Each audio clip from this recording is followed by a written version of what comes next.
Shields up, Ironbreakers. Rurikhan here, coming at you with another episode of the Kast. We've had a lot of Soulslikes come out this year, and I'm here to talk about some of those with Ratatoskr. How you doing, Ratatoskr? Hey, Rurikhan. Thank you for having me again. Always a pleasure to be here. Love chatting with you. And I, like I mentioned before we started, I noticed that you did another podcast exactly about this topic, and I would like to point out I did not watch that podcast on purpose so that our debate would be perfectly neutral. It's not going to be a debate, but whatever. I just like to make it sound more adversarial than it actually is, because, you know, some people actually take this stuff a little bit too seriously, which I find completely ridiculous, but whatever. I've noticed. Yeah, people like to really get involved in this like it's a war. And one of the things that I've noticed recently, actually, you posted this on Twitter, which I thought was interesting. The whole thing about how apparently someone was getting paid. I forget who it was. It was the last Twitter post that you did like yesterday or something. Yeah, where you were talking about. What it was? Go ahead. What it was is so I did the podcast with Ziostorm, and he's also a Souls YouTuber, and he likes Lords of the Fallen, and I liked Liza P, and he So someone so I brought him on so we could talk about it and, you know, discuss. And I made a big show of it on the thumbnail, like we were going to debate, but it was just a conversation. But in the comment, the first comment that the guy said was like, echo chamber the podcast, which was weird because, you know, he likes the game and I don't like the game. And we had pretty, you know, polar opposite views on it. So it's like the opposite of an echo chamber. And then when that was pointed out to him in the comments, he changed his tune to say, yeah, no, he was paid off. You know, he has that opinion because he's paid off.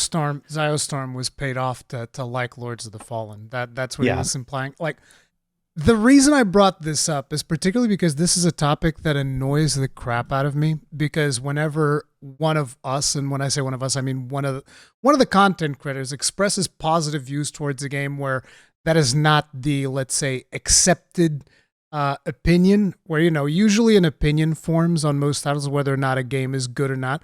Whenever somebody expresses an opinion that is slightly different from what the community expects, people are like, this guy was paid off. It makes me wonder if people understand that it is actually illegal if you are getting paid and not disclosing it, and you can lose your YouTube channel, therefore losing, I would assume for a lot of us, a substantial portion of your income. You can, you know, effectively get even fined by the government, I would assume. I'm not exactly sure how this even works, because I don't even consider not disclosing if I've ever gotten paid or sponsored to do something.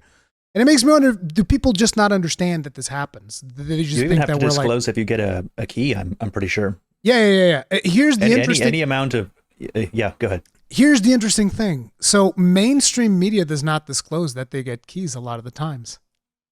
I know. Isn't that funny? It makes me very upset. Why rules for us but not for them? Yeah, it's hilarious because people apparently are more suspicious of content creators when usually we do much more disclosure. Like in every single video that I've ever received the key, I always mention it in the video. You know, sometimes if I'm doing, like, for instance, in Monster Hunter, if I'm doing like 100 streams, at the start of every stream, I'm not going to go like, hey, I got to go, like, I'll say it on my review, and then I'll put it in the description every single time so that people are aware, hey, I did get a code for this, blah, blah, blah, blah. And it's like, I noticed that a lot of mainstream media publications just don't do that. Like, it doesn't matter.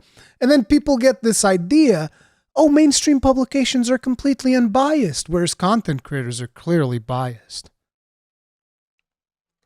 You know what? I don't know how you feel about this, but I have a similar thought towards another practice. So I noticed a while ago that, you know, a company like From Software will upload a trailer, and it's a trailer for their game. And then, you know, all of the big gaming publications, IGN and the like, will take the exact same trailer, unedited, with nothing, and just upload it to their YouTube channels. Their YouTube channels. So they're literally the same as us. And everyone seems okay with it.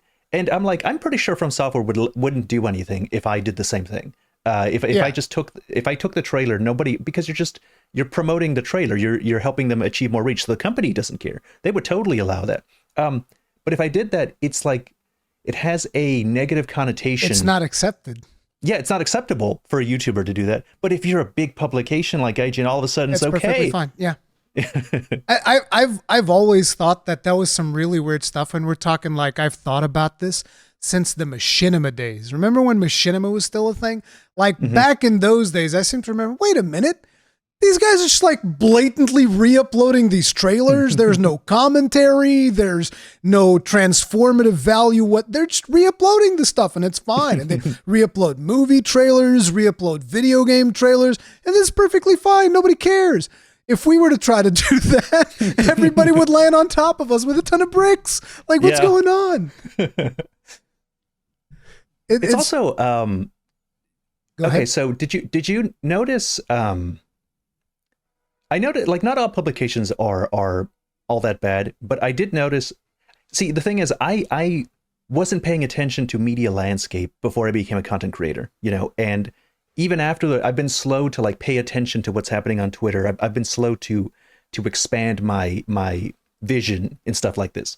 And so I noticed around this year that especially Kotaku just like has the thing out for very specific games, like Tears of the Kingdom came out, and there was like 2 or 3 articles that I thought were just outrageous about Tears of the Kingdom. They did the same thing to Final Fantasy 16. Like when they don't like a game, they'll go out of their way to, even if the article isn't negative, it'll be snide. Did you see any of the ones that I'm referring to? I remember some of the Tears of the Kingdom stuff. I remember them even straight up, reporting on leaks and them saying it's on purpose because we didn't get a code or something like that. I don't know. I remember there was some really weird stuff going on around those times. And I thought it was weird as hell. And I would even argue a little bit unprofessional, but whatever. Nowadays, the line between content creators and traditional media is a little bit more blurred. It's blurred. Yeah. But go ahead. What was the point that you were shooting for? Well, I was just expressing dissatisfaction, and I'm just upset because, like, I think like the worst one. I think the worst one I saw was back before Zelda and any of that, when Metroid Dread came out, and Kotaku put up an article. I'm pretty sure this is Kotaku. I hope I'm not slandering them. They put out an article talking about how great Metroid Dread runs on emulator. On emulation, yeah, I remember that. And I'm just like, bro, like this isn't even a franchise that sells 10 million units per thing. Like this isn't a huge thing. Like the Metroid people were not guaranteed to get the sales that they got. Like they're always worried that they're not getting enough sales and that their franchise is going to die. Like the Metroid people are particularly frightful. And you're over here like, why? Can't you at least wait till release or something before that? And then they're surprised at like, oh, Nintendo doesn't want to work with us. They don't want to give us Tears of the Kingdom codes. Yeah, it's so weird. Why would they do this? It's a strange thing because there's this notion that apparently there are reviews out there that are completely, let's say, unbiased, right? And for some reason, for a majority of the viewer base, and by the way, when I'm saying this, I want to make it perfectly clear to people watching my content and Ratatoskr's content. I'm not specifically targeting any one of you, but trust me, both of us read the entirety of our comment sections. And there's still this notion, at least I would assume on your end probably as well, there's still this notion that like, in order to be a reviewer, you have to be someone who is completely unbiased. And this is something that bothers me a lot because like nobody's unbiased. It just doesn't happen. You're crazy. If you think that somebody is a perfectly unbiased reviewer, you are living in La La Land, my guy. I can sell you a bridge on the moon if that's what you believe in, because it's like it doesn't happen. Nobody's completely unbiased. Everyone is biased towards something. The important thing is knowing what that person is biased towards.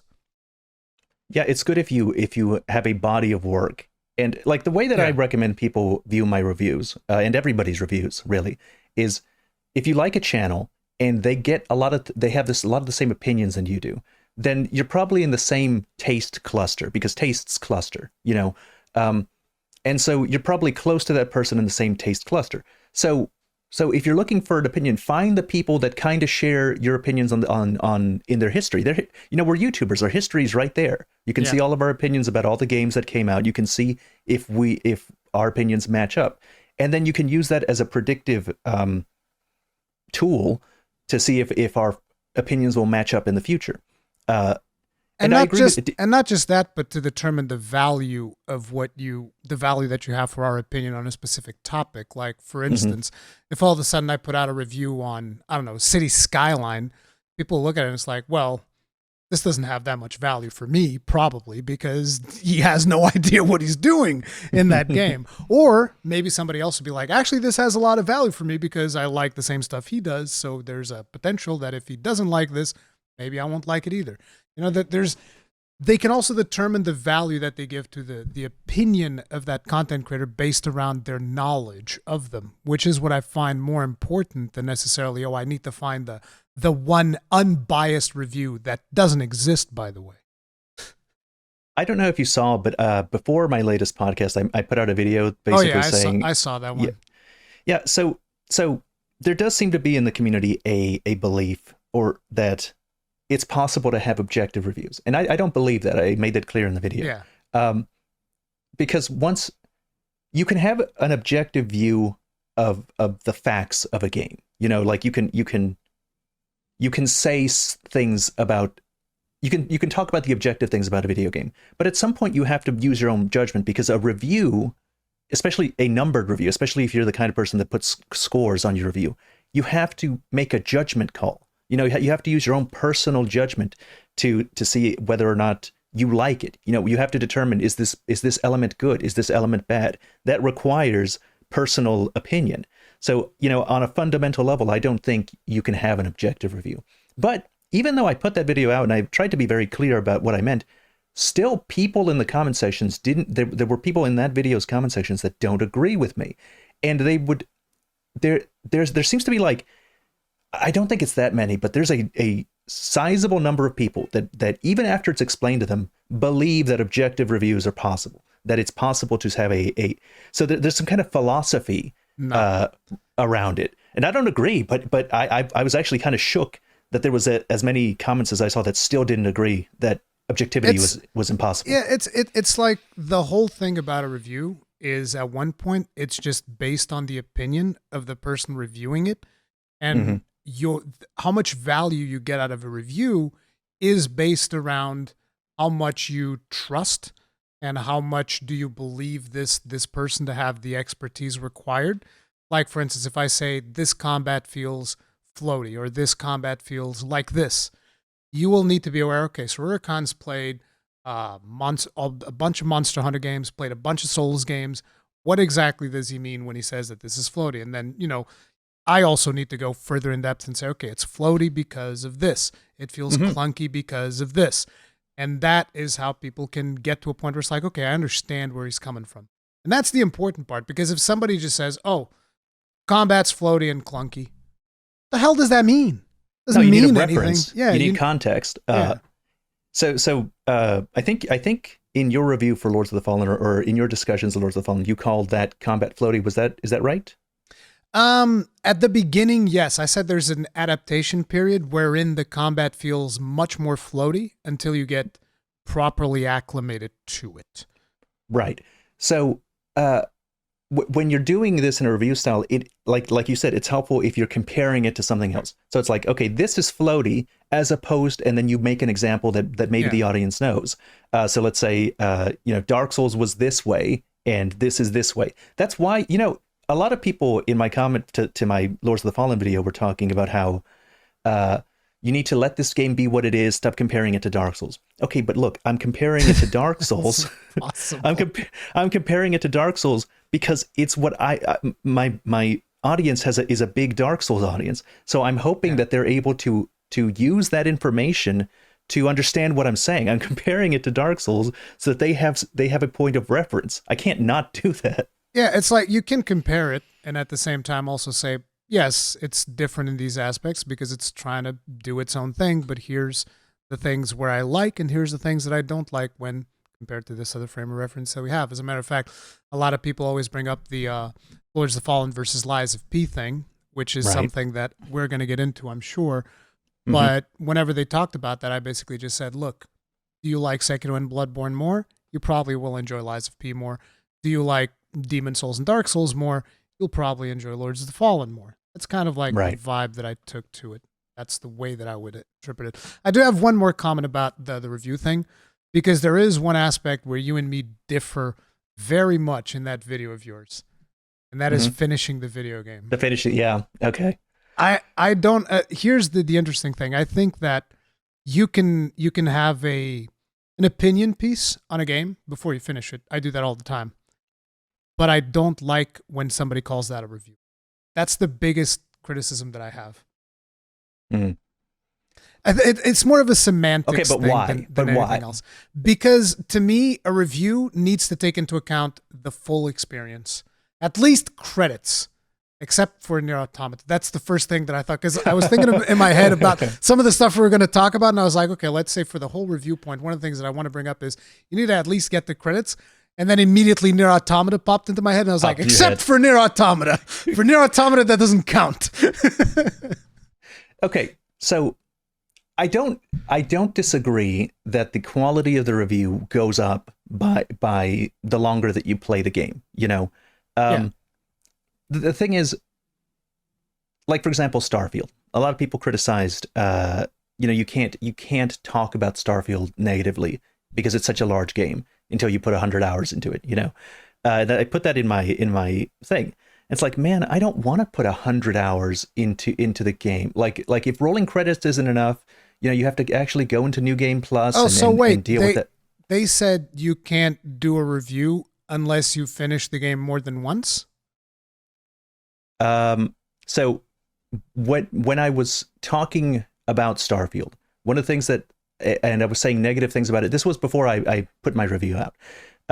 When I was saying negative things about it, one of the things that I was told is that, you know, Starfield being the kind of game that it is, it's not enough if you just beeline the main story. If you want to have a proper experience with it and you want to have a right to criticize it, you need to go around and do all of the other main quests. You need to go all of them, and not all the quests, all the main, you know, faction quests. Oh, yeah. That's what I was asking. All of the faction quests. Yeah, all of the faction quests. Crazy. You need to experiment around with all of the mechanics. You need to do the ship building. You need to do the cargo ship building. links. I kind of agree with. You should do some ship building. Yeah.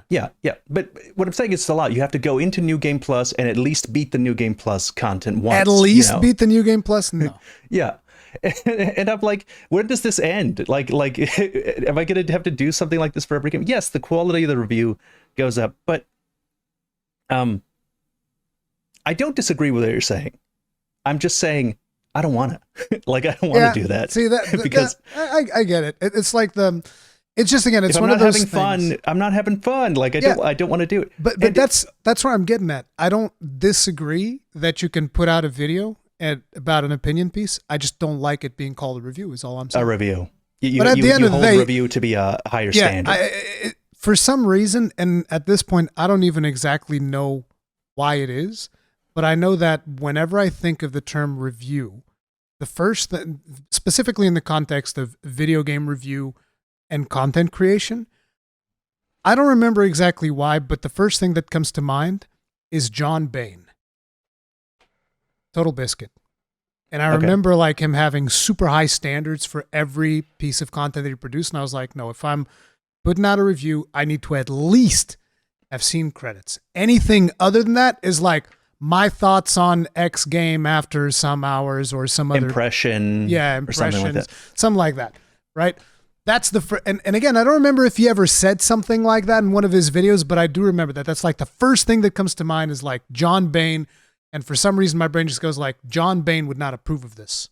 Stop. You can't do this. You can't do this. You have to finish the game. Yeah, exactly. You got to finish the game if you want to call it a review. Otherwise, do something else. I've even what would JB do? Because you know that like in a lot of ways, it's also about keywords, right? The keyword review is super important to have on titles. So for some games, I'll even do the whole thing of review in progress. And I can't. And even when I do that, I'm like, Total Biscuit's looking at you kind of sideways, like edging the line. Yeah, so you're kind of towing the line there. So, but yeah, that's just the way that I feel. But at the end of the day, I'm not gonna go out of my way to be like freaking internet police and being like, no, you can't call it review. It's like, I don't care. You call it whatever you want. I don't like it, is all I'm saying.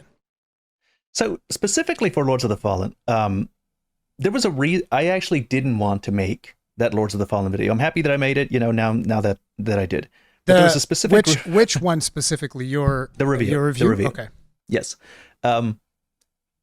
I usually just ignore things I don't like. If I don't like something, I'll just ignore it. And I was going to do that here.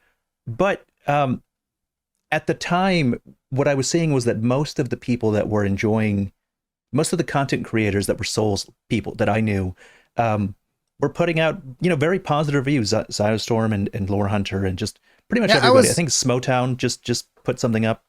I'm sorry to interrupt you real quick, but like I was actually surprised because I remembered I didn't get any of the super like early access that people got like before how we were allowed to stream it like 2 weeks ahead of release, give or take. We were allowed. I didn't get any access. Yeah, but there was a time that we were allowed to, I believe, live stream. No, it was not 2 weeks. It was 1 week ahead of release. We were allowed to live stream the first 4 bosses or something like that. Mm-hmm. And I was given access to that. But even before that, there were people that were given access to the game, and they were able to put out review pieces and whatnot.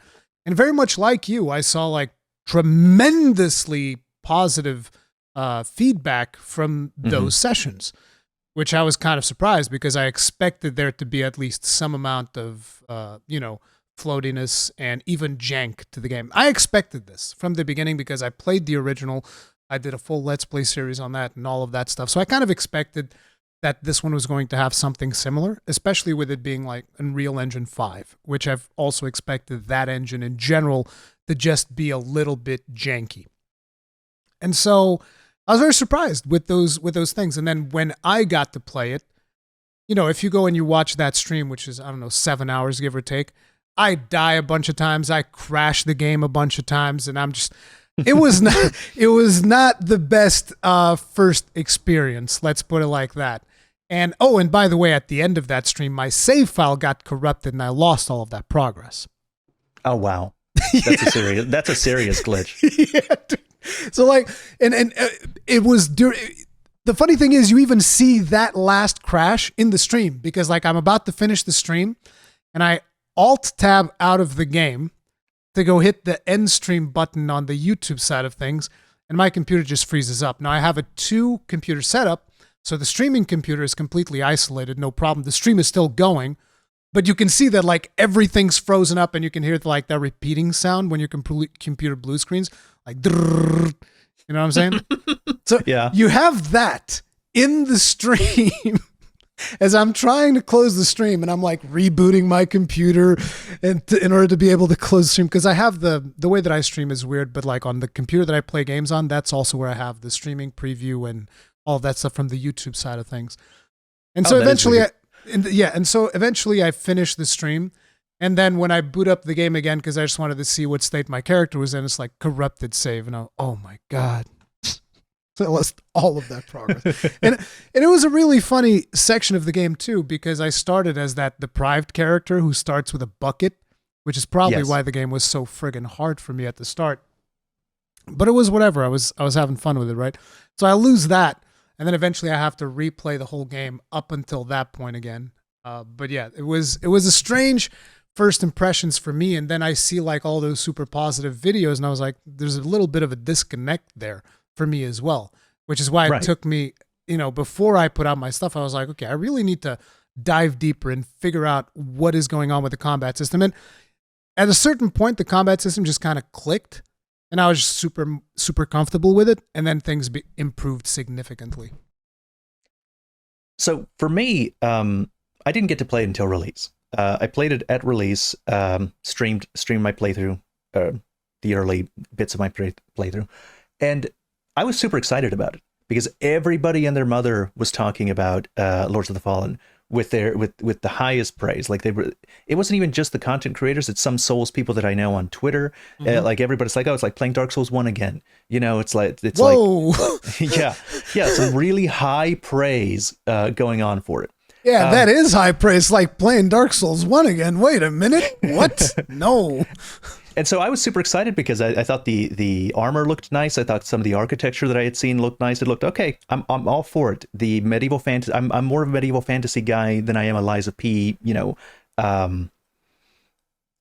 not gothic, but it's a whatever the style that happens to be. Yeah. Victorian England, whatever.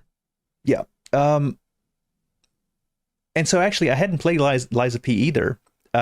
And I didn't want to play Liza P. I was like, I don't like Souls-likes. I know what I like. I can tell. It looks like a Bloodborne knockoff, And so I was very anti-Liza P, and I was very pro Lords of the Fallen.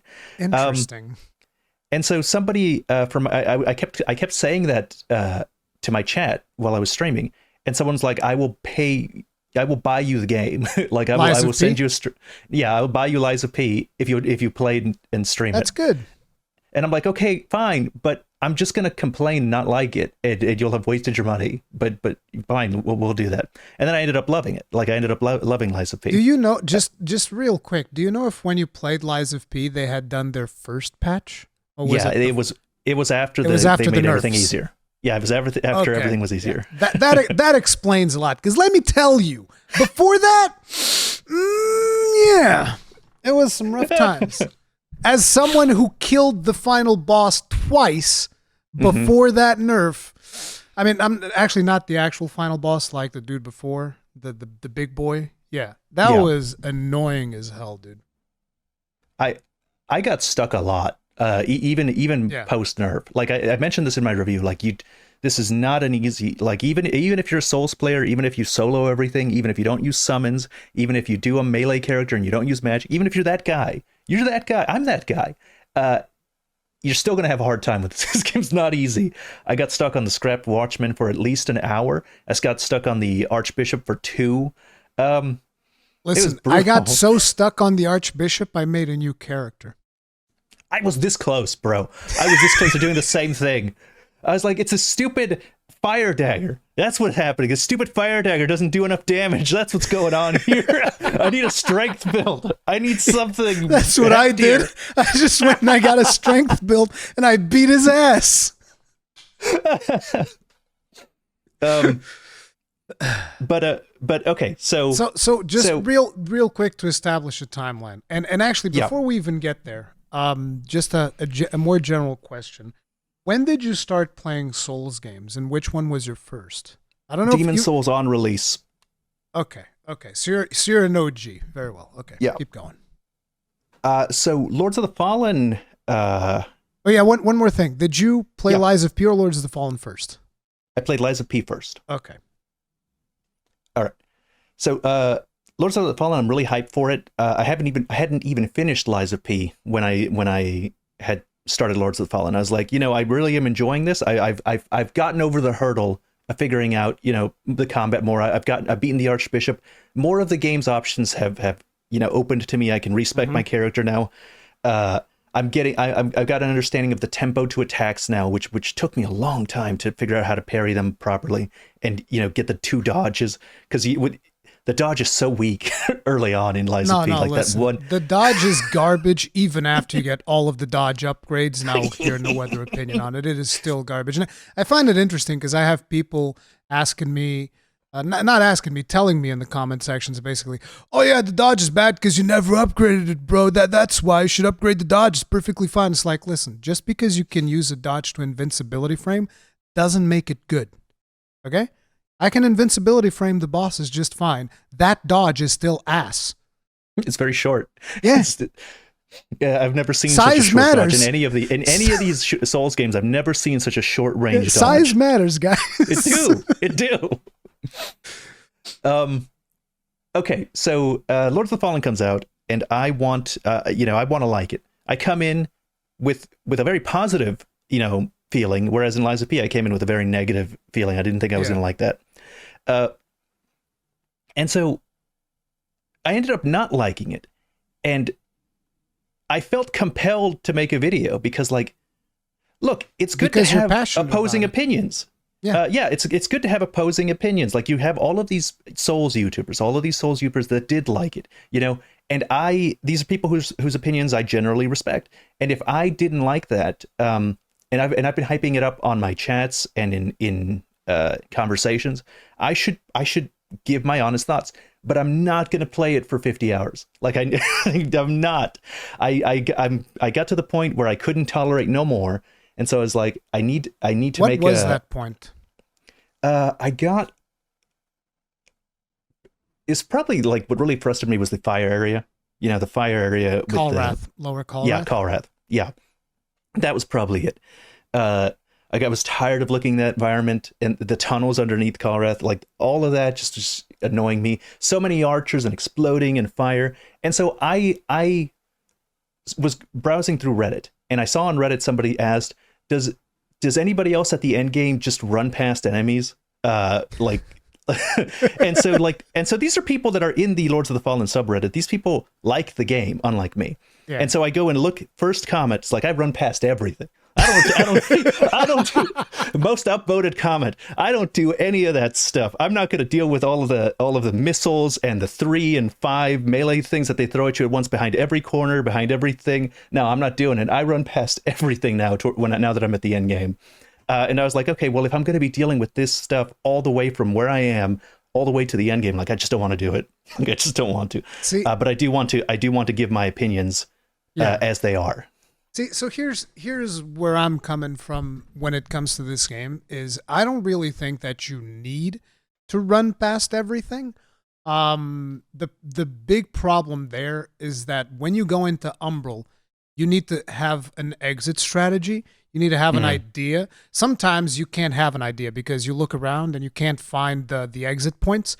And you're like, well, I have to take a plunge and I have to take a chance. And in those situations, you go in and you hope for the best. But a lot of times, it is possible for you to have an exit strategy. So you go Umbral, you do whatever you got to do there, and then you come back out. Because once you go Umbral and stuff starts spawning, one of the biggest issues in the game, and this is actually something that they're already addressing in a patch, is the leash. Mobs don't leash. In most Souls-likes, mobs will leash, or you run past them, they leash back to their position.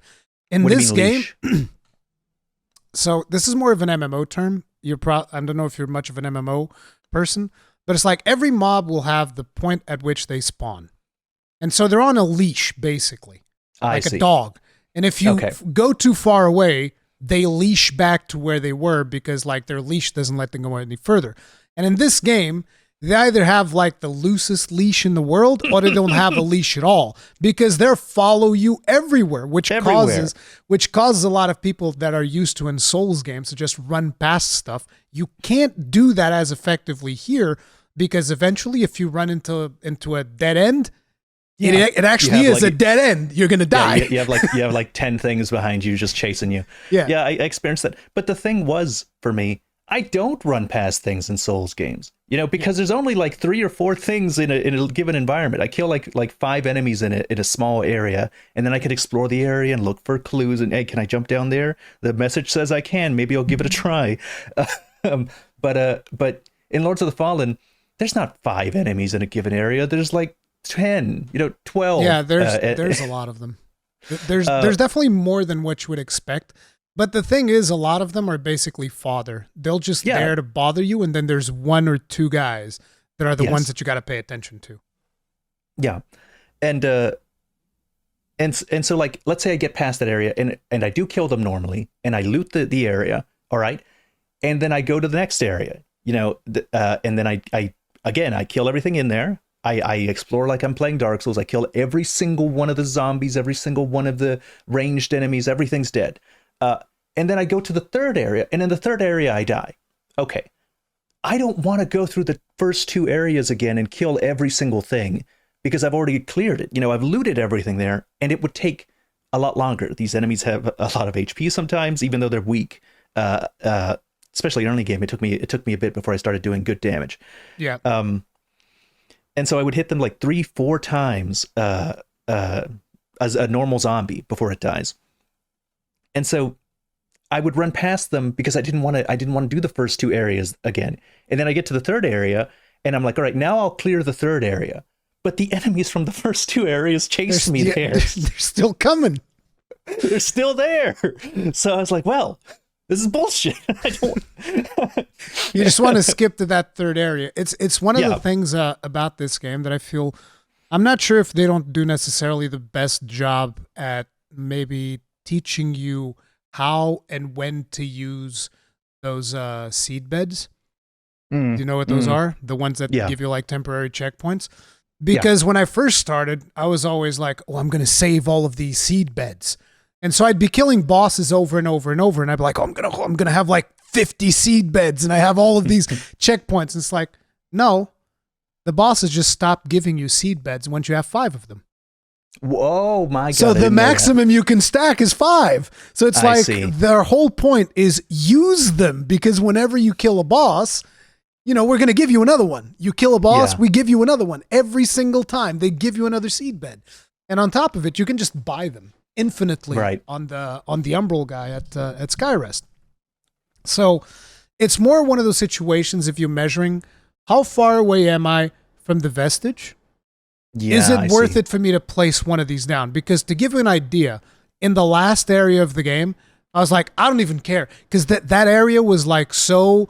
All of these things that you're complaining about, times 10 in the final area of the game. Okay? And I'm not even exaggerating. It's like everything you're complaining about times 10 in the cheapest ways imaginable. So every single time I would see a flower bed in the final zone, if it was like, I don't know, more than 2 minutes walk from the previous place that I was in, I'm putting another one down. I'm putting that sucker down. Yeah, I would just like, I'd be putting them down everywhere, because like I'm not losing an inch of progress in this hellscape. Now that I know that level, because I've done it like 3 times by now, now that I know that level, it's not as scary. I know exactly where I need to put the flower beds. I actually only use 1 flower bed in there. It's whatever. But before you know, they expect you to use that stuff much more often than I think most of us do.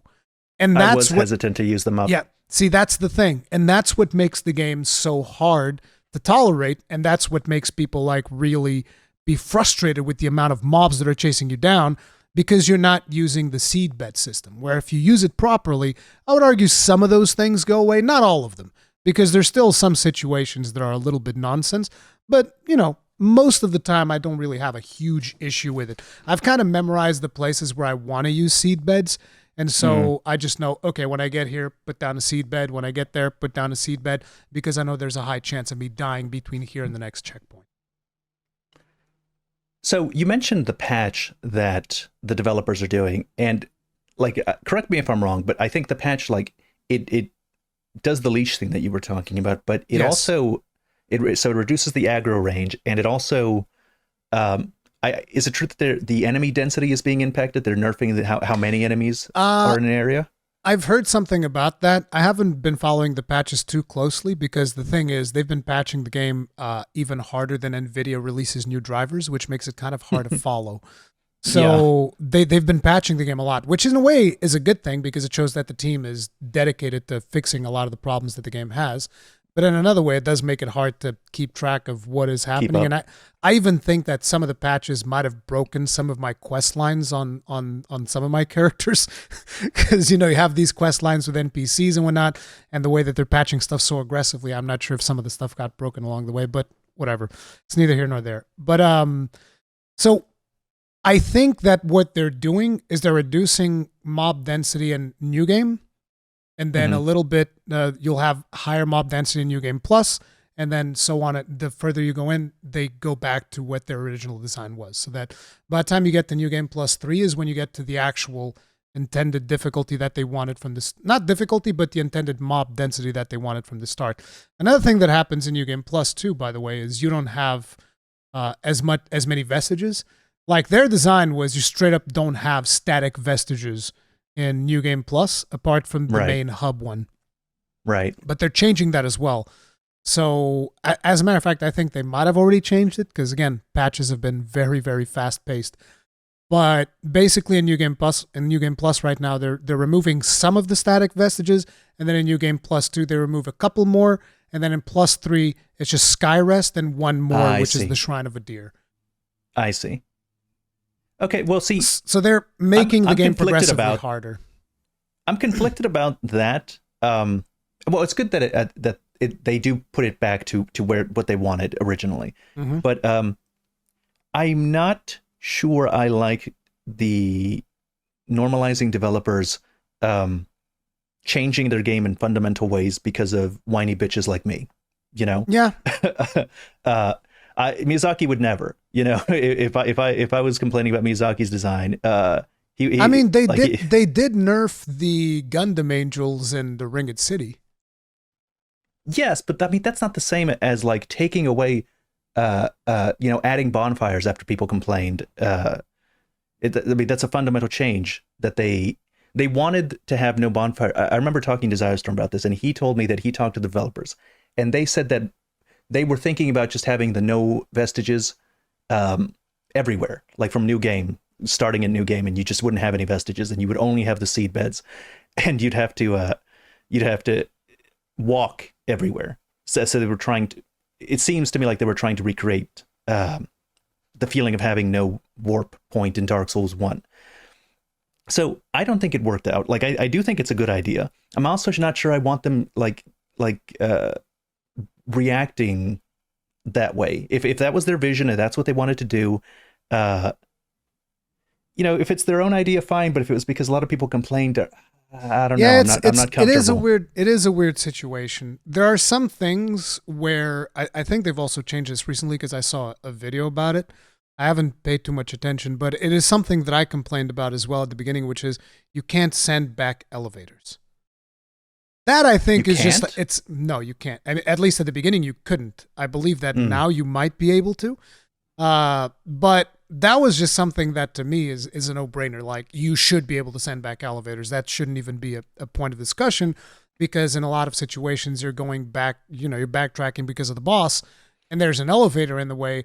So you take the elevator down, you can't send it back up. And then you have to, if you're making the run back again, you have to press the lever, wait for the elevator to come back up and then get in the elevator, go back down and repeat this over and over.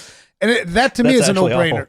Yeah, you should just be able to send back elevators. I think this is why Lies of P is the superior game, because in Lies of P the elevator goes back. No, not even that. It goes to wherever you are. It just gets reset, right? Yeah, it goes to wherever it is that you are. That's where the elevator is. Yeah, I remember that in Lies of P that wasn't a problem, but yeah, so things like that, I think it's a very easy thing you should definitely change that. Like, why wouldn't you change that? Because it just makes everything not necessarily easier for the player, but just more convenient in the way that we're navigating a level, and it just makes sense.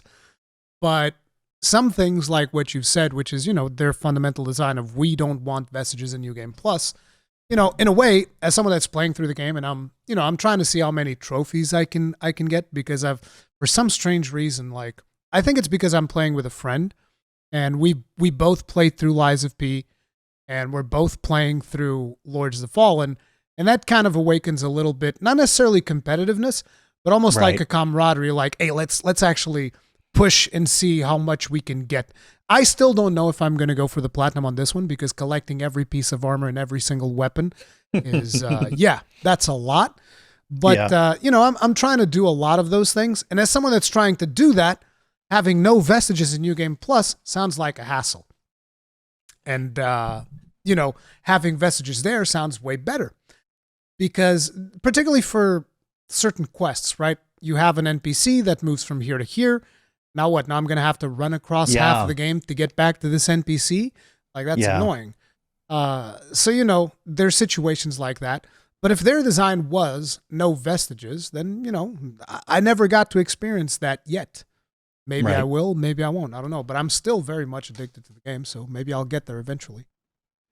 By the way, I occasionally drop by your streams, and I saw that you were playing Lords of the Fallen, and you have a strength build.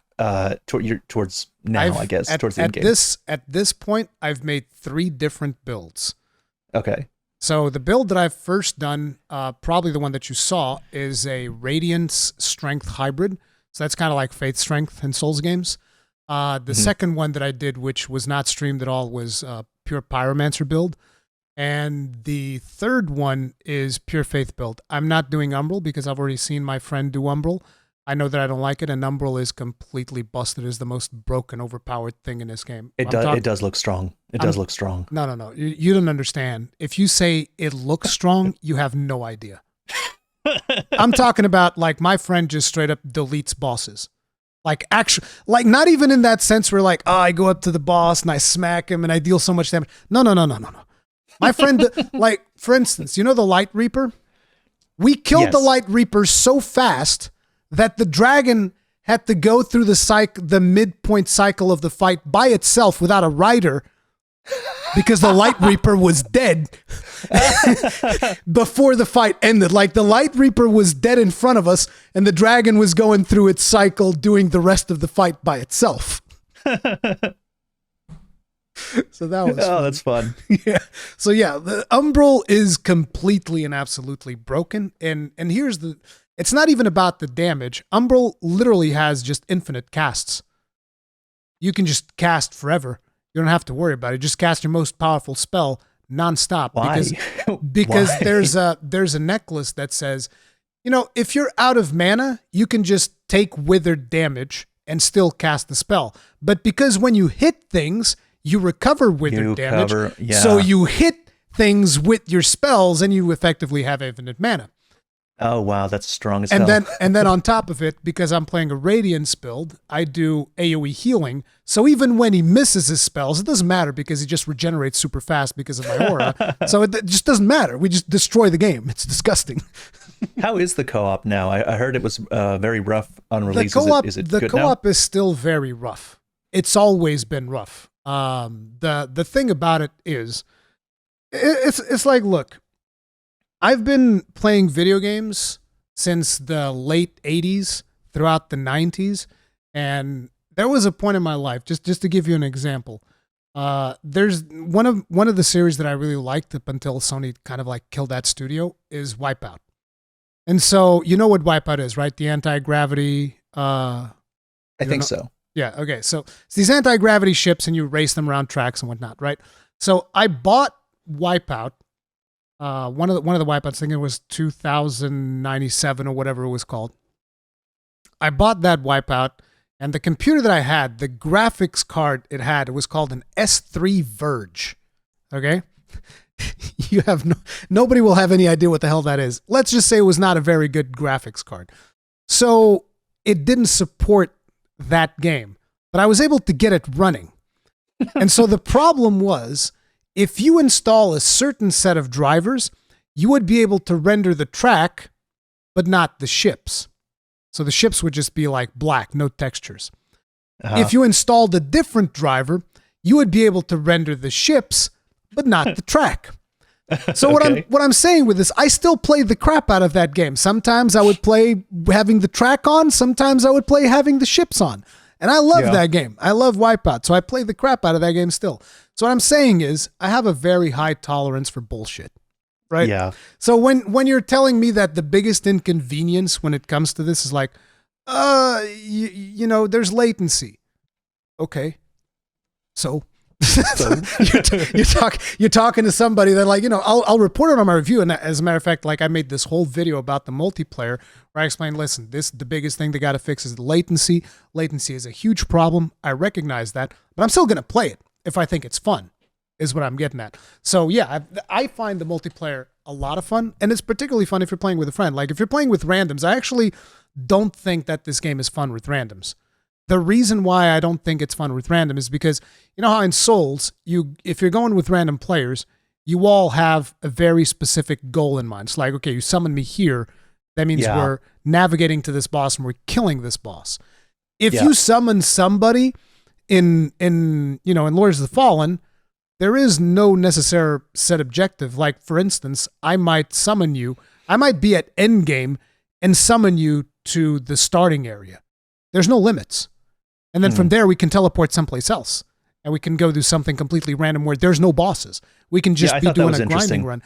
I love that. I think that's amazing. Was good. That was interesting. But it's not particularly good for playing with randoms because you're like, I don't know what they want to do. But it's fantastic if you're playing with friends. what impresses me about From Software's, okay, so everybody criticizes From Software's netcode. They're like, oh, terrible netcode. The online, especially with PvP, like I'm someone that enjoys invasions. They're like, oh, they got to fix their netcode. But then I see something like Lords of the Fallen, and I get really impressed with Dark Souls, because I'm like, no one's topped that. Like, yeah, okay, fine. I agree with you. The netcode's bad, whatever. But like, show me who did it better. Like, who did invasions better than they did? I haven't seen it. From Software's netcode might as well be the gold standard when compared to Lords of the Fallen. Like, for instance, here's I don't know if you've done any PvP in Lords of the Fallen. I have, yeah. So, the first boss, right? Pietà, she has those two summons. You can get a spell that does those summons. That's the PvP. That's it. Yeah. Like, you summon those things and you shoot somebody and they die. And that's it. It's all about who's going to fire off the spell first, who's going to get hit by the spell first. And with the latency, for instance, your guests, they don't stand a chance. Like somebody invades in PvP, and with the guest latency, you don't stand a chance. They're just going to put down the Pieta thing. It's going to hit you. Doesn't even matter if you're mid-roll, in the middle of your invincibility, it'll still hit you. Doesn't matter. It doesn't make a difference. So yeah, I don't take PvP too seriously, but me and my friend found out a couple of ways to deal with that, so it's whatever. And the way we deal with it is we both just fire off that spell. That's it. There's just two people firing off the spell against the one person that's coming in. They're going to die. It's over. It's over for that guy. But in regards to everything else, because I've seen a lot of complaints when it came to the rest of the multiplayer, and I thought that a lot of them were actually unfounded. So like the netcode stuff, I completely agree. They need to fix the latency. They need to fix the problem. It's not good, because I reported on it, and I'm somebody who's playing with somebody who's in Dallas. So there's a significant distance between us. So some latency is to be expected. But people reported on the comments of that video, it's like, hey, I live 5 minutes away from my friend. It's about the same that you're getting. And I was like, okay. So there's clearly like a latency, some type of latency netcode. That's the biggest thing that they need to focus on. Other things that I saw people complain about, they're like, oh, the guest doesn't get as many souls as me. Number one, I'm not sure if that's correct. I didn't hardcore test that, but like in terms of bosses, they get the exact same amount of souls. But the situation is also, there's no risk for the guest. You don't lose your souls. You can die as many times as you want. You never lose your souls. The host can lose their souls, but the guest doesn't. So I can be with somebody and running around with like 200,000 souls in my character. It doesn't matter. I'm never going to lose them. So there's no risk. Therefore, there needs to be some kind of a penalty that applies. Otherwise, make it so that when the host dies, then the guest drops their vigor as well. And then you can have them have the same vigor. That's my opinion. People have differing opinions on that. I'm like, no, I think it's fine. It's not a huge problem. It's never really prevented us, because the way we do it, right, is sometimes we play in my world, sometimes we play in his world. And it's whatever. And that was another thing that was brought up, the whole progression thing. Wait a minute. I don't even see how that's a criticism. Even in Souls games, I think the Phantom doesn't get as many souls as the host. I don't know. I never paid too much attention to that stuff, because if I'm doing co-op, I'm not trying to figure out what's the most efficient way. I'm not farming souls. Yeah, I don't care. For. It's like, I don't care. I know that even if he levels up more than me, then we go to my world and I level up more than him, so it doesn't matter.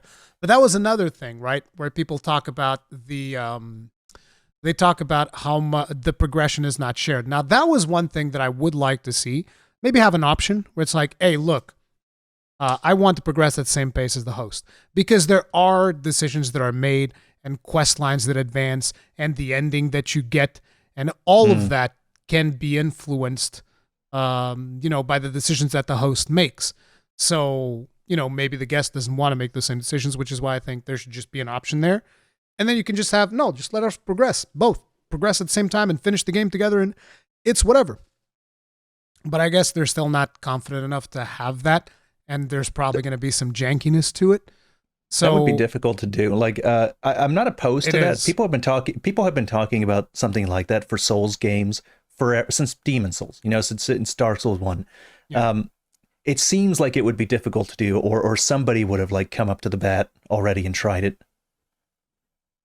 I think it's difficult. And even in the current implementation of the game, I think there's actually certain things that the guests can do that can mess up the host's progression if you if you do something. And I think it can even be done maliciously. We never did it because we don't want to mess up our playthroughs, but we were thinking about scenarios that we've done in the game. Because, for instance, there's one section in the game where the guest can enter and trigger a boss fight and summon the host into that boss fight. And that boss fight has like story implications and progression implications and all of that stuff. And I was like, I didn't expect you to be able to get in here and summon me. That's weird. And you know, and later down the line, we're doing like second playthrough and we're like, oh damn, imagine if you went in there now, you would completely scroll over my quest. That would not be good. So even right now, just with the current system that they have, the guest can still do some stuff that will mess up things for the host. Right. So, you know, it's weird. But at the end of the day, to me, this game does something that I've always asked of Souls games, which is don't send me away after the boss is dead. Just let me keep playing because we're just going to summon each other again anyway. So it doesn't matter. And the other thing is there's no nonsense multiplayer items, which is like, look, if they want to have it that way in Souls games, that's fine. I love multiplayer in Souls games, and I've done multiple full co-op playthroughs with friends, which are not really full co-op. It's more like, oh, I'll go with you towards the boss, and then you come with me towards the boss, and all that stuff, and then we swap around and all of that, right? Yeah. And I just always wish that there was a way to just let me play the game without me being kicked out of the game whenever we finish doing a thing. And it works because like, hey, both of you die, you both respawn back at the bonfire equivalent and you go on with your day. And it's perfect. It works great. I think it's because the reason, like, I don't think that Souls games wanted to innovate that system. Yeah, they didn't much at all, because like the original purpose was it's supposed to be transient. You know, you see these phantoms and they linger in and they pop in and they pop out, and you know you get a guy and he helps you, and it's like and then people tell the story about the car. You've heard the car story, you know, the Miyazaki car story. I've heard of it, but I don't remember exactly what it was. But I do remember something about a car story. Yeah, somebody helped him out with a car. Yeah, somebody helped him out with a car. Someone helped out with the car, and each person had to push the other car, and then all the cars got out except for the last person. And Miyazaki wondered what happened in the last one, and that's the inspiration for the summoning and the transients and the asynchronous multiplayer. And here's the thing: I think that's perfectly fine, and I'm not criticizing the way that they're doing it, because if that's what they want to do, that's cool. That doesn't stop me from wanting more. Right. That's so what I'm getting at. I think that if that's what they wanted, you know, if anything, the lines have become too blurred. You know, it's not transient enough if that's what you wanted to. If it's become less and less transient, you know, we have passwords now. You know, we don't do summon signs. Sometimes we do password summons. Now you have you know those things, those items in Elden Ring where you can use the item and then your summon sign pops up all over the world in all the different locations. I know what it is. Those shrines of something. Yeah. So it's not even transient enough for me. Like what I think they should do is they should make two different games. You know, focus on one type of game and then focus on something else in a different type of game. Because I do want what you're talking about. I do want like. If we die, we both go back to the checkpoint. You know, we kill a boss, we can keep doing. We do progress, we both do progress, and we have to make a decision. You know, maybe even put a system where if I make a decision, we both have to agree to go through with it. And see, that's I find also that is one of the big reasons why I want to play Lords of the Fallen as much as I do, because I'm having a good time with my friend. Like, we're both playing the game. And we're just like, you know, trying out different builds and doing different things and discover. Because we didn't look everything up from the get-go. Now we are. Because, you know, we've done like 2-3 playthroughs. Now we're actually looking up stuff and how to do quests. But a big portion of our early playthroughs was actually just organic discovery. Like, hey, I found this item over here in this area that we've been through before. Let's go and get it for your character. See if you like it. Hey, let's upgrade this thing. Let's, you know, do a bunch of different stuff. And we were discovering stuff organically. And that was really fun. And now we're just more in completionist mode where it's like, okay, let's look up what's this quest line like? How do we complete this quest line? Where's this item? Whatever, what item can I put that will make this build more overpowered?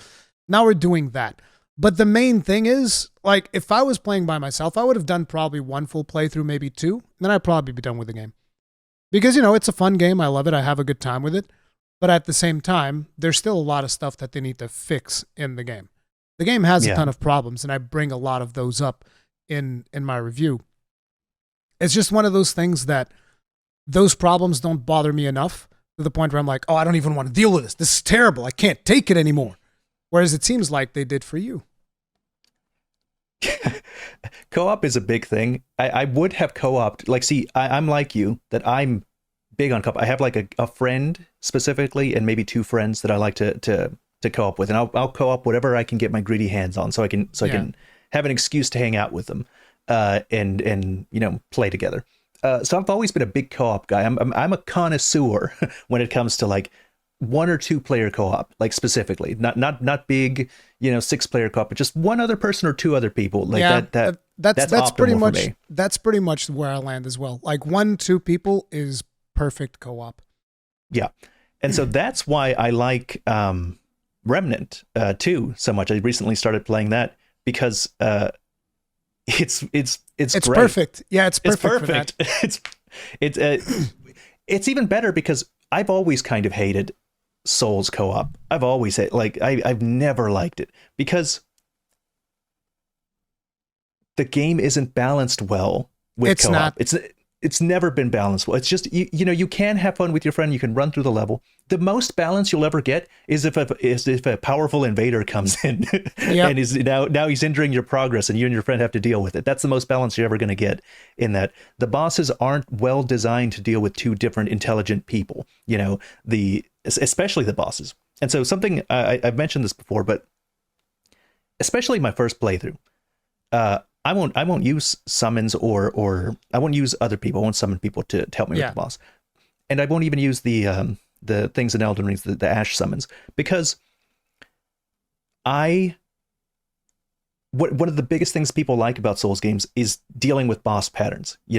It's overused, but people call it a dance. It's true. That's why it's overused so much, because it's the interplay between you and the boss. You learn the move sets, you learn the timing, you learn when to attack, whatever.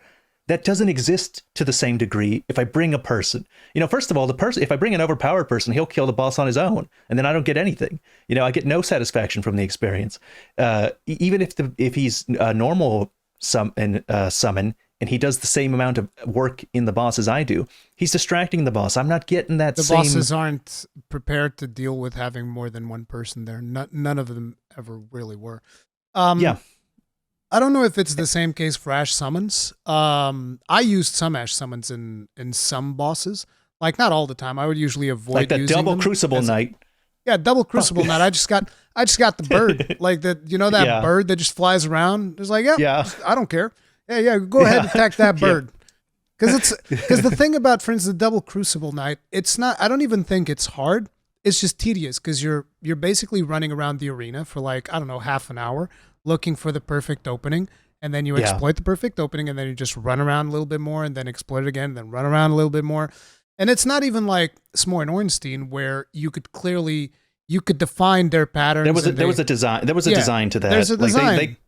They captured lightning in the bottle with Ornstein and Smoke. Like that's the only boss that I've seen them do a really good job of 2 AIs attacking you at the same time and yet still be balanced. Oh, but for instance, I didn't summon for what's the fat guy and skinny guy? Godskin duo. I didn't summon for that or used Ash summons. I beat those bastards. I beat them hard. I forget how I did it, but not even sleep pots? No, nothing. Nothing, like straight up, just beat them down. I forget exactly how I did it, but I remember there was some strategy where I think I got them both together and just started wailing on both of them at the same time. I was using like a dual big beefy strength build. Mm-hmm. And I remember that I was able to do something wherein I was able to kill one before the next one would spawn. And so I was basically fighting one-on-one until they died. So I was like, yep, this is perfect. I also didn't summon for that boss. I probably wouldn't be able to duplicate that now, though. I was really lucky. I did beat those solo, but I didn't have fun. I didn't enjoy it. I can imagine that. And then I didn't do it again. Fun. Like I anytime I get to that part, I'm summoning someone at like there's always people there to summon. I'm not doing that shit again.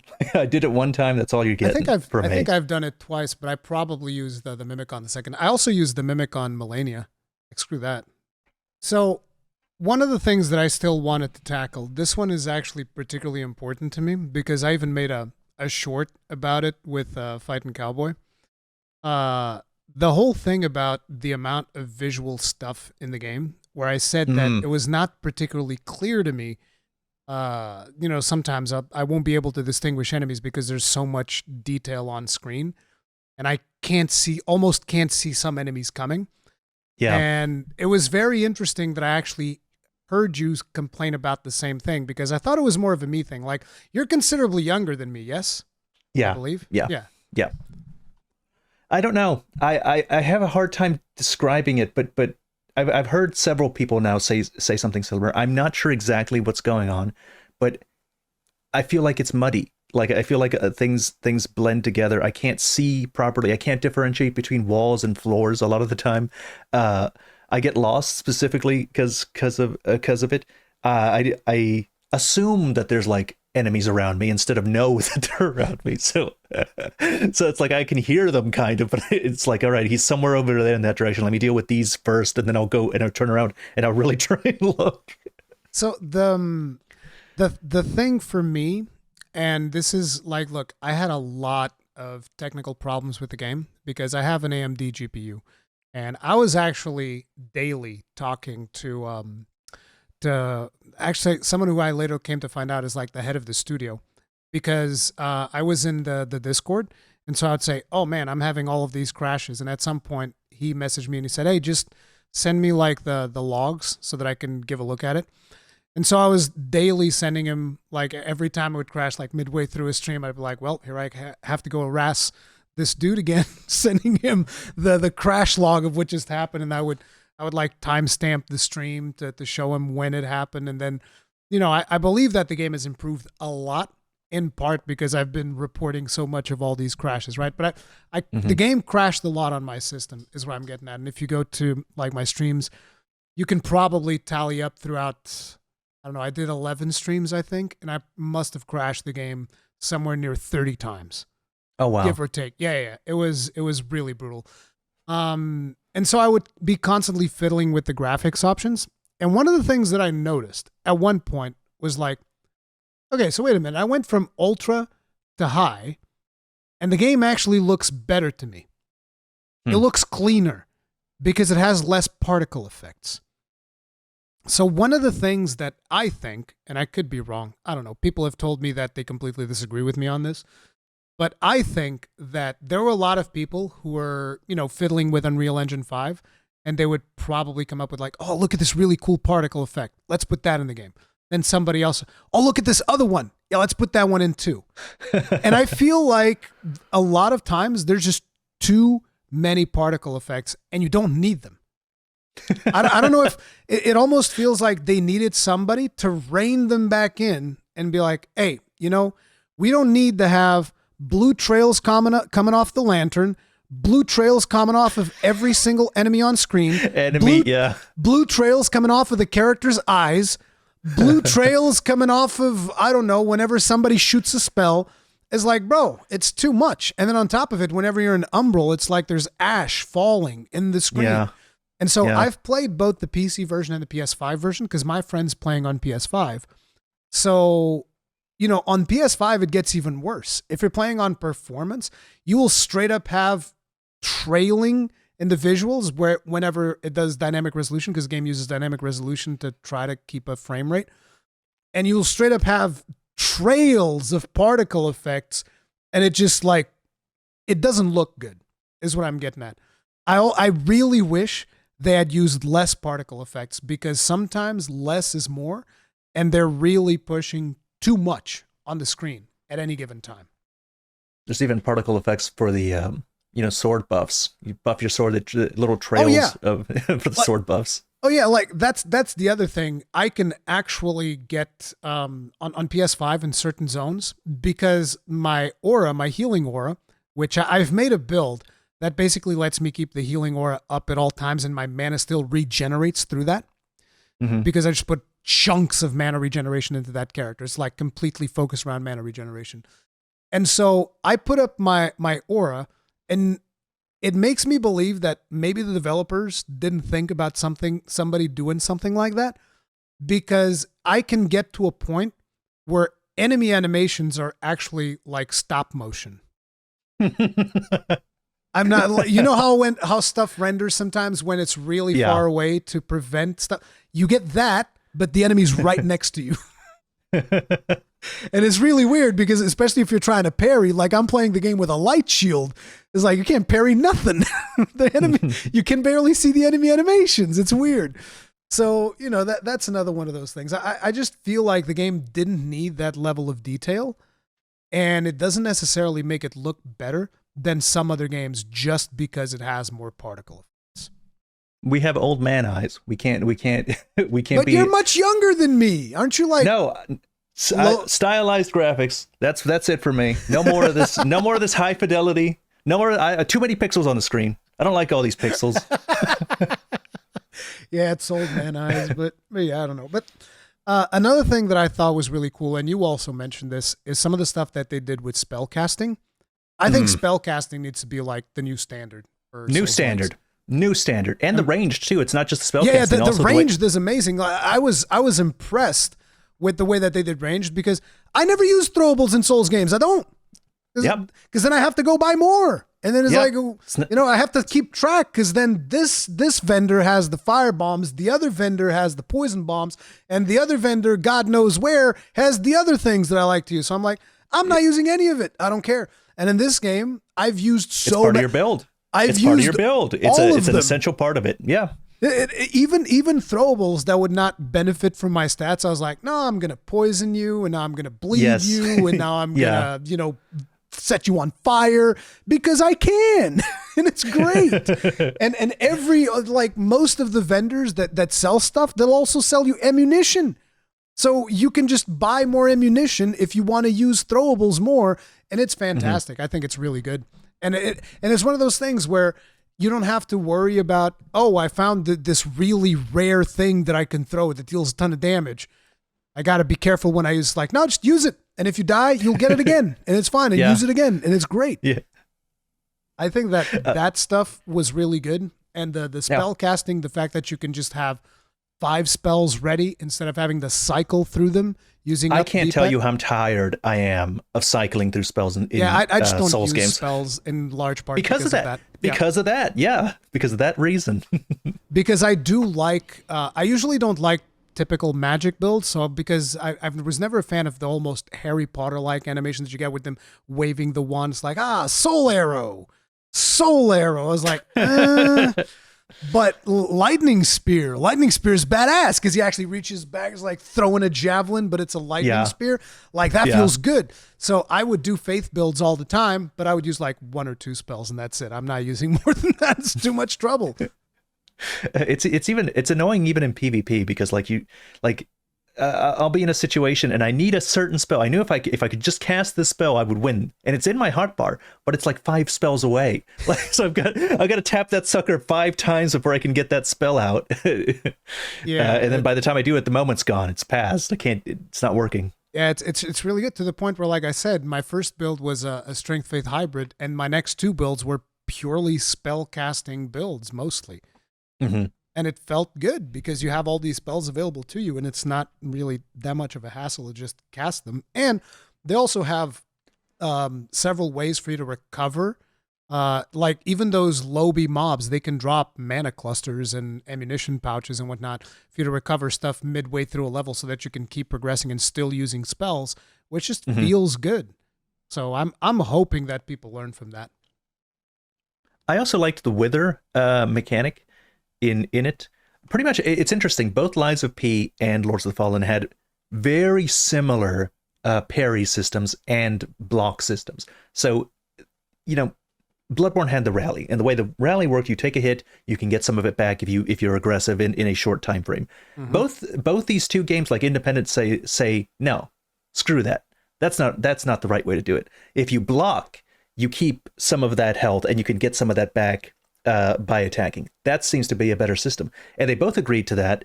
And they both had the perfect parry working basically exactly the same way. Yeah, the only difference is, yeah. And I thought those were just good ideas. It worked well in both of those games. I'm pro that. Like more studios should take note. Maybe even From Software should take note if they ever make more Sekiro-like. A cool thing about the system in Lords of the Fallen is that you can parry with anything. It's like if dual wielding, you can parry. Two-handing, you can parry. You know, sword and board, you can parry, which is good. I even like that you can. Okay, so you the block amount for the swords, especially the bigger swords, is about comparable to what your shield does. You know, the medium tier shields that you get early, the biggest swords have about the same amount of damage reduction.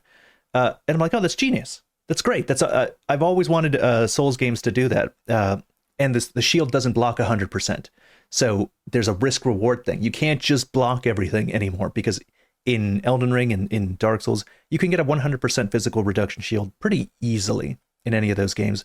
And a lot of people just spend all their time hiding behind it. No, take away the shields.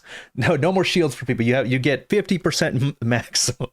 Yeah. I like that. See, the thing is, they also did something which I'm still not sure if it's a good thing or a bad thing, but there's a very specific item that allows you to completely break the game, and you don't have to block, and you don't have to parry, and that's what I was doing in my first build, and it was pretty disgusting. What was it?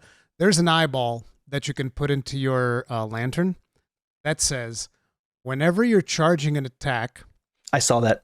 You can't be interrupted. You can't I looked at you doing that. That's what I was going to mention that when I was talking about the strength build. That was what I was leading up to. I would see your ass in the capital looking area, like just attacking these really strong looking enemies, just like fully charged attack. You take like 50% wither damage, but it doesn't matter. You get it all back as soon as the attack lands. And I'm just like, this bastard.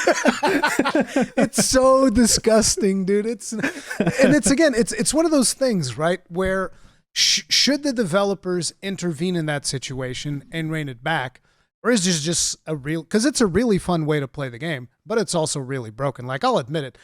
For instance, once I got that and my build started coming online, I was not challenged at all. From that point forward in the game, there was no challenge. There were bosses that like I killed in 2 hits, because I also did the game in a strange way, because this is one of those games that they don't tell you the exact sequence that you're supposed to go in. Right. And so I ended up going to much higher level areas, and being a stubborn idiot like I am, I was like, oh, this is fine. And so I would this is normal. Yeah, I would keep progressing through the area, like getting completely obliterated by everything and running through some things and whatnot, and then going back. But, you know, and then eventually when I went back to the areas that I should have been to, I would just go up to the boss and just like, bonk, bonk, deleted. Bonk, bonk, next boss. It's like there were bosses that didn't even feel like boss. Even the boss before the last boss, because the last boss was kind of weird. But the boss before the last boss, I just straight up stood in the middle of all of his attacks and like charged my hammer and then bonk and then just kill him. And even if they send me back to Umbral, I was like, aha, that's the one attack I can't stand in. Everything else is fine. Now I know. Now I know. So I just wouldn't stand on the attack that killed me, and then I would keep going. And it's great. But yeah, that was the strength build and the withered health system. But I do think that there's a lot of potential for the withered health, because like you said, it allows you to plan more strategically as opposed to having to react. As opposed to just like, oh no, I got hit, I need to attack right now. It allows you to like pick and choose when you can attack back. As a matter of fact, before I watched your video, I didn't even know that you could just keep blocking forever. I assumed that once you had full wither and they hit you in your shield, you'd die. But then I was looking at your video and I was like, wait, what? You can do that? I didn't know that. Which is especially useful for like those guys that are often in the distance hurling spells at you. Which was another complaint that a lot of people had. They're like, there's too many of these sniper dudes. But the thing is, if you use throwables, you can get them before they even see you. Yeah. You know what I found interesting? The crossbowmen, anything with a crossbow. Those guys were the worst. So hard. They like, were because it was like realistic crossbow speed that shoot you with at realistic crossbow ranges at realistic crossbow damage. Like that's the kind of damage you would be taking if you took one of those. And I was like, damn, that's a lot of realism. I kept telling people, listen, these crossbow dudes, they're serial killers. They don't even hesitate. They'll charge their crossbow with all the calm in the world, and then they'll aim at you, and you're coming at them with a big hammer. They don't care. They'll still shoot you. They're like, I will die, and my friend back there will shoot you again, and you will die afterwards. They're dedicated to the cause. They're ready to put you down. But yeah, that was some really fun stuff. How'd you feel about the Umbral Realm, though? Look, I like it conceptually. I don't necessarily like how it looks all the time, but I like the idea of it. I like the idea of like a layered world, and you need to cross into the Umbral to navigate some secret areas, or even the right way to go. It was cool, and then you come back to the regular world in a different spot. I just it kind of looked the same. Yeah, I just kind of didn't like the way it looked. That was my only critique. Because I loved the Umbral Realm. I thought the Umbral Realm was friggin' genius. I had a blast with that stuff. Because you're constantly looking around with a lantern saying, oh, is there anything that I can find in here? Even though they give you subtle hints when there's obvious stuff that you need to interact with, there's still some things that are hidden in there, and there's still things that people are going to miss. So it gives you kind of like a reason to keep exploring and keep trying to figure out. And I just love the puzzle elements of it, where you'd be like doing these platforming things and whatnot. And whenever you're in there, you're kind of being pressured because there's mobs constantly spawning, and then the red boy comes in. So there's a lot of really good ideas there, I felt, and that was one of my favorite things about the game. And it was creative, it was innovative. Yeah, I liked the concept. It reminded me a lot of Soul Reaver, which I also really like that game. So yeah. But we're never getting a finish to Soul Reaver. We're never gonna get a what? We're never gonna have an end to Soul Reaver. Why? What do you mean? I'm confused. Because it never finished. The Soul Reaver games, they never ended. Right. Yeah. It's been a long time. Okay. In my defense, it's been a long time. Well, I played that relatively recently, like the last 2 years, and because people were saying, "Oh, it's amazing, such a good game, such good dialogue." Did you like it? Oh yeah, I loved it. I'm just sad that they're never going to finish it. Yeah, it's never going to happen. But yeah, at least one of the things that I can say for Lords of the Fallen is developers are definitely patching the game all the time. So hopefully they'll get it to a point where, it feels a little bit better. Because I also feel that past like 50% of the game, they need to make bosses harder, like significantly harder, like actually get to a point where I have to respect at least in my first playthrough. Like if I'm in New Game Plus, then sure, let me disrespect mechanics and do whatever I want. Yeah. I am disrespecting mechanics in New Game. I just don't care. I'll eat the attacks and it doesn't matter. Which in a way is a really cool power fantasy. In another way, it's also like, well, this boss is a chump. It was actually harder to get here than to kill him. Yes. And look, I'm all for the power fantasy, but I want to earn the power fantasy. I want to have my build like come together, and then I'm like, okay, now I'm having an easier time with bosses. Yeah. But I'm playing a Souls game. I'm playing a Soulslike. I didn't come here to immediately feel like I'm not struggling with these bosses. If you want me to like your boss, you have to have him kill me a few times. What was the other thing? I kind of lost my train of thought. Anyway, doesn't matter. It was still about the boss fights and whatnot, but because you can just kind of like disrespect them and whatnot. But I also wanted to talk a little bit more about Lies of P. So you've been playing Lies of P, and you finished the game by now, or no? Yes. Okay. So I'm assuming you liked Lies of P more than Lords of the Fallen. Oh yeah, I think that's the best Souls-like. Because I don't typically like Souls-likes. That's one of the reasons I didn't want to get into this review thing. Didn't even want to play Lies of P. But I really thought that this is a Souls-like I can get behind. I like the story. I like the atmosphere. I like the I even like the bosses like just like tearing me up for 2 hours. It was fun. I don't know. Lies of P was much more of a love-hate relationship for me. It's like there were moments where there were some highs in the game where I was like, this is great. I'm having a lot of fun. And then there were other moments where it's just like, this is some bullshit. I hate this. I hate this game. This game sucks. Like there was a lot of back and forth. Because if in the case of Lords of the Fallen, it would actually be harder to get to the bosses than to kill them.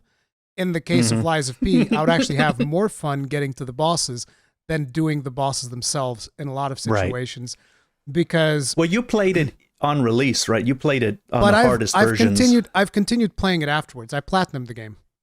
Okay. Like I've played the crap out of Lies of P. Like nobody can tell me that I didn't play the crap out of Lies of P.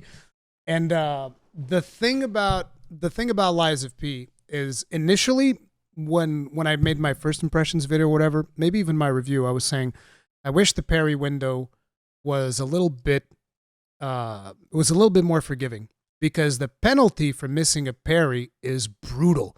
And I know that you're meant to like, you know, oh, you missed the parry window, now you got to eat the block. But a lot of times eating the block is also incredibly punishing. So especially if it's a fury attack. Yeah, you can't even eat the block at that point unless you have like specific, what are they called again? The specific things that you would put on? Crap, I forget. It's amulets. The organ. No, it's amulets. So there were certain amulets that would just let you, amulets, charms, whatever they called them in that game. There were certain ones, or maybe even a ring, that would just let you block fury attacks and also dodge fury attacks. There were a bunch of those. But, you know, I just felt like those mechanics were so punishing. And then the biggest problem, because right now that I've played many more hours of the game, I actually don't think that adjusting the parry window is what they need to do. What they need to do is to make it so that the attack doesn't land as fast as it does. And when I say this, I want to make sure that people understand I'm not telling the developers to do this. I don't want them to make the game any easier. I don't want them to change anything. I didn't even want them to nerf the boss's health. The only thing I wanted initially was like the parry window widened, and now I don't even know if I want that. I'm just saying that what it feels like to me, and I'm not asking for changes. Okay? I'm making that perfectly clear, because people, they're always like, they're changing this because all the casuals. And it's like, I never ask for people to make games easier. Because whenever anybody tells me that Souls needs an easy difficulty, I like to be able to come back and tell them, no, screw you. Play my game at my difficulty or screw you. So I don't go into somebody else's game and tell them, make it easier. So I don't want the game to be made easier. But what I feel is that because all of the bosses suffer from Margit derangement syndrome, so they hold their attacks for 10 years, and then the attack comes down, the timing between the frame where the attack starts coming down and the attack actually landing on you is so fast that I believe somebody made a video and said that the average human reaction speed can't react that fast. I don't know if that's true or not. I'm a 41-year-old man, so maybe my reflexes just aren't what they used to be, and I can't parry that fast. But basically, that's one of the things that made the game extremely hard.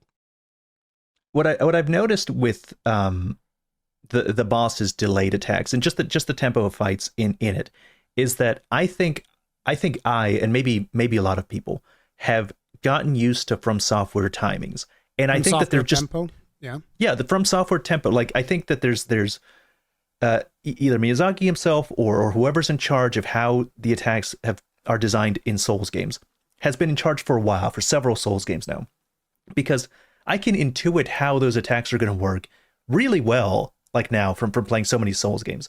But when I play a Souls-like, I often have to get used to whatever philosophy that's guiding the hand of these developers, because the attacks work differently.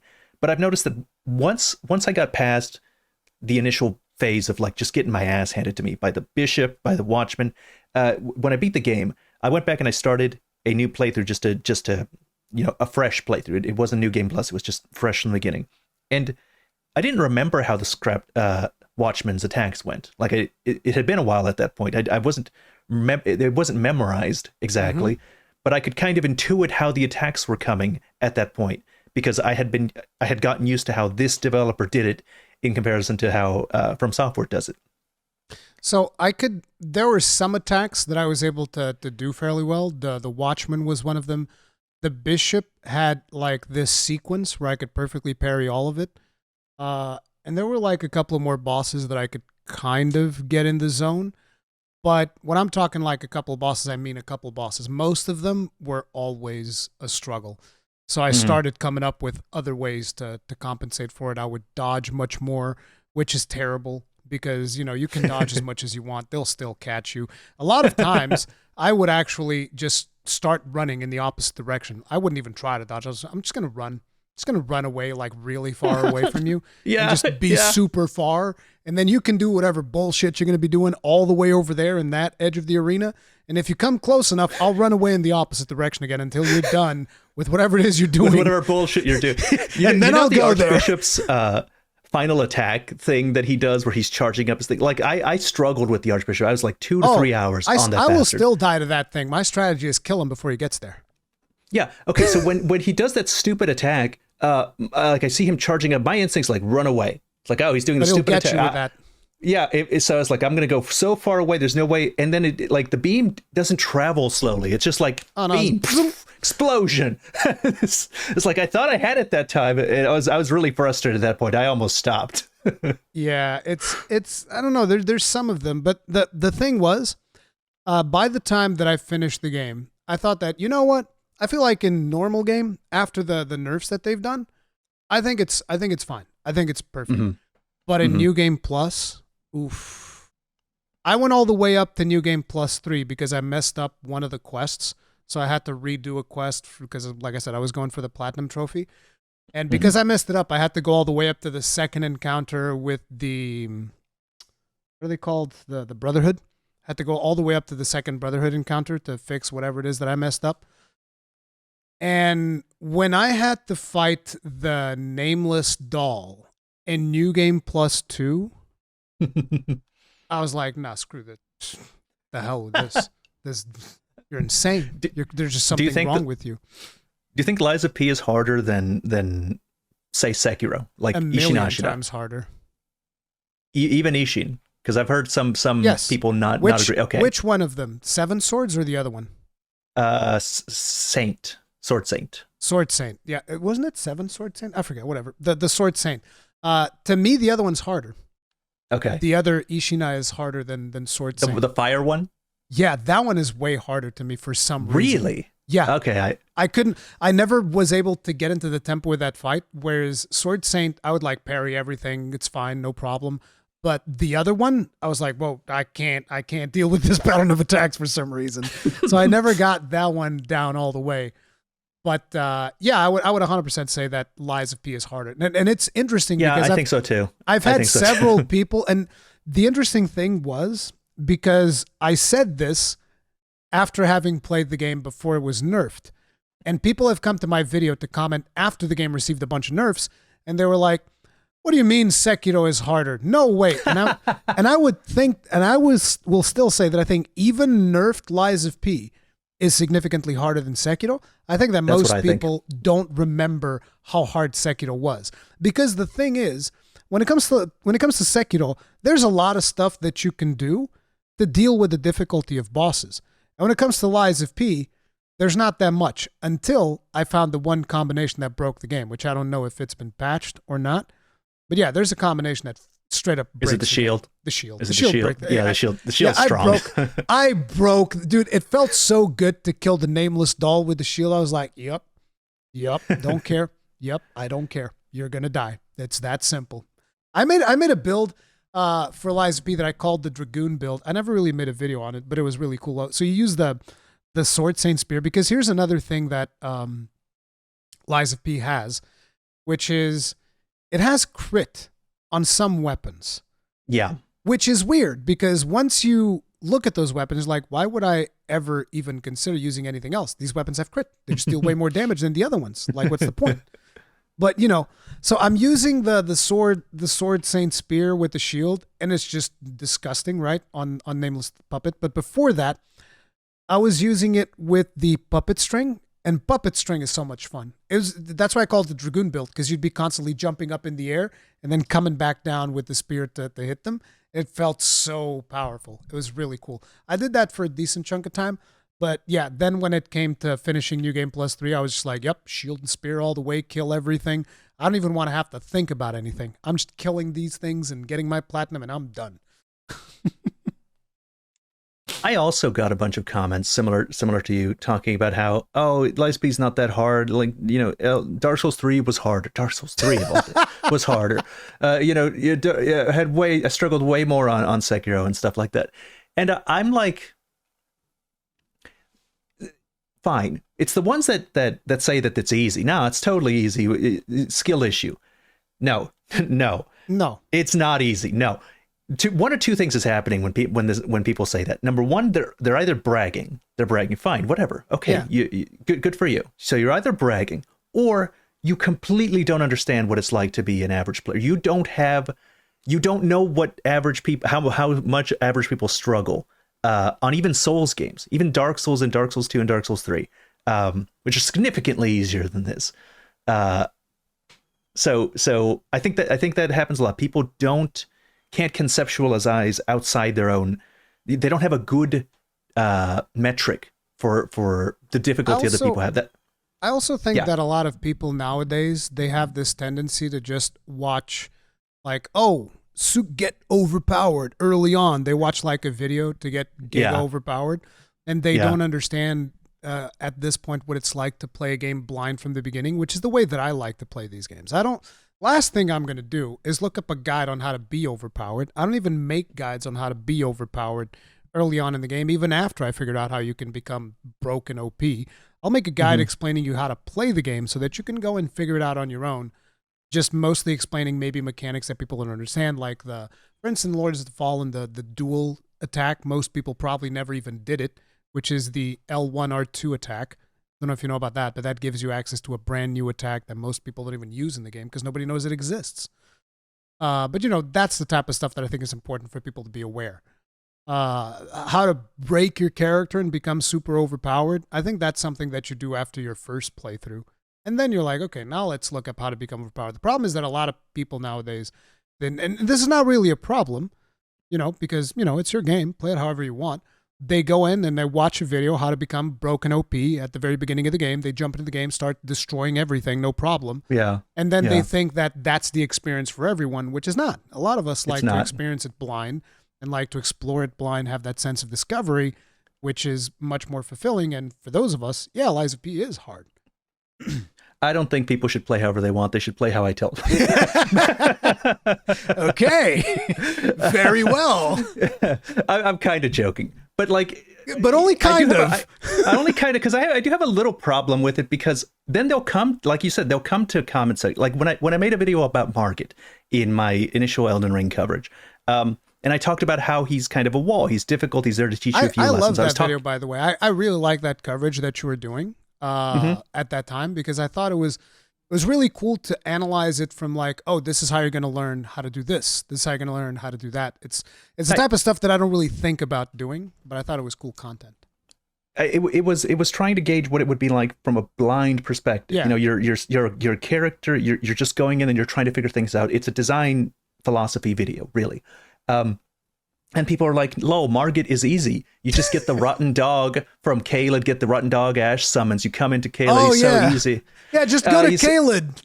Yeah. I mean, just go to Caelid. I'm just like, no, it's not what I'm talking about, first of all. And second of all, you can't come in here and talk about how easy the boss is when you go and you found the most overpowered bullshit you can get your hands on. And then, okay, now it's easy. Okay, fine. Now it's easy, but that's not what I'm talking about. But that's the thing. There's a lot of people that have forgotten that sense of joy of discovery, and they just don't experience it anymore. And some of them, it is, I do agree with you on some aspect when you say people don't even know what they want, because some people just don't ever experience that sense. Like I was telling you, at this point in Lords of the Fallen, me and my friend we're going all out and we're just looking stuff up, right?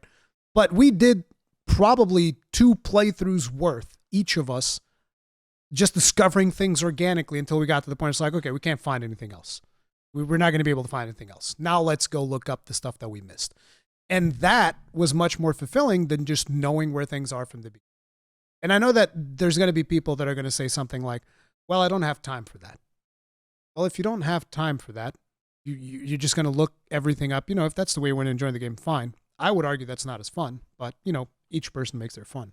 So I just don't understand what people mean when they say I don't have time for that. You've made time to play the a game. video game. Yeah. So okay, let's say you have a smallish amount of time to play each day. 2 hours, 3 hours tops. Let's say 1 hour. Okay, 1 hour. All right. So you have 1 hour to spend, and you get to Margit, and you kind of get stuck on him. So you look something up to go find an easier way to deal with him. Why not instead just like spend the hour and just wander around because like I said in that video, it pays to like explore in Limgrave. Yep. You find Margit's shackle. You find a bunch of stuff that will make that fight easier. You upgrade your weapon. Like, why do you need to beat him in an hour? Like, why is that a necessity that happens? Like, it's not. Spend your hour doing something, and then when you get back to it, it'll still be there. It's almost like they have this mentality that they have to beat it at a comparable time as everybody else. If somebody else is in Godric, they got to be with Godric. If somebody else is in Liurnia right now, they got to get to Rennala. They're running out of time. What do you mean? You're not running out of time. The friend of mine that actually introduced me to Demon Souls, I think he felt like that because I lapped him in Demon Souls. And he stopped showing as much interest in Souls games because I just became much better at them than he was, because I would just play them more as well, right? Because I was also creating content and doing all of these things. So I would have more time to play them. So it's not really fair. But at the same time, I noticed that he started losing interest because I would be ahead of him in the games. And so he would lose interest. I think that a lot of people have that type of mentality where, this person's already finished the game, so it doesn't matter for me anymore. I think I know what you're talking about. I have friends that I'll play games with, but I purposely make sure I don't get too good at them because I want to play. So like ping pong, my friends and I enjoy ping pong sometimes. I know I could get way better at ping pong. I could look at videos. I could get some books. I'm really into ping pong. But right now we're in a good spot where we're kind of even at ping pong. And if I get any better, I know them, it's not going to be fun. They'll lose. They'll lose all interest. We won't play together anymore. So to preserve that, like I won't get any better at tennis. I won't get any better at ping pong. I won't get any better at Smash Brothers. I'm not going to not get better at. I mean, to begin with, I don't even think I'm that good at Souls games. Like people like to call me a Souls veteran, and I'm just like, that kind of sets an expectation. The way that I always paint myself is more like, listen, if I can beat this, anybody can beat this. You can beat this. Yeah. That's the way that people got to look at it. When they see me beat something in a game, it's like, if Rurikhan can do it, anybody can do it. Like, what the hell? Friggin' old man over there, he doesn't know what he's doing. Miyazaki beats all the bosses. Like he if he can't personally beat the bosses, they don't ship. Yeah, there's something similar in Final Fantasy 14 too. Yoshi P does all the savage raids. And he parses high too.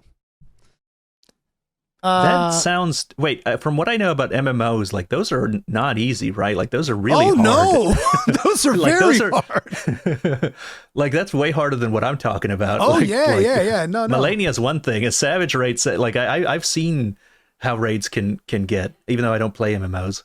I can talk to you more about that, but getting back to Lies of P really quick. One of the things that we didn't talk about that I also think is very important is, and this is a topic that you also bring up whenever you talk about some of your Souls-likes, because you feel like a lot of the Souls-likes don't really deliver that much in terms of a story.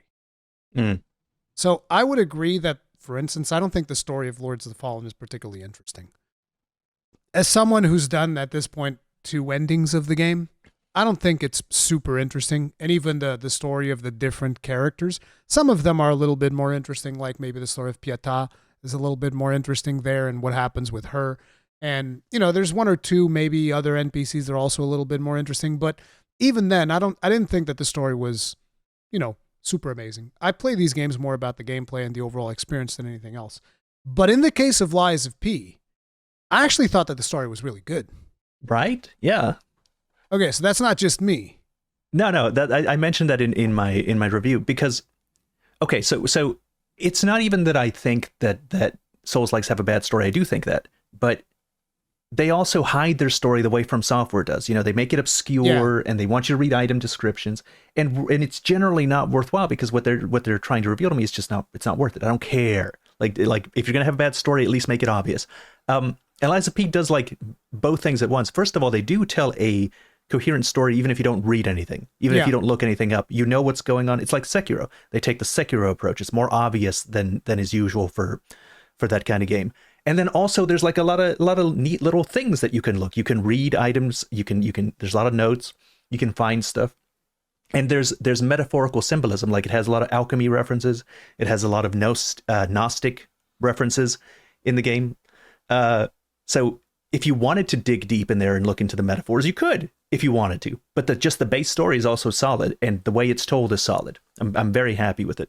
Yeah, I was very impressed with the way that they told the story, and it made me very interested to see their next game. Because here's the thing, Lies of P got me to actually, I didn't read a book. I know that everybody was like, oh, you should read the original Pinocchio book. It's like, look, I would love to.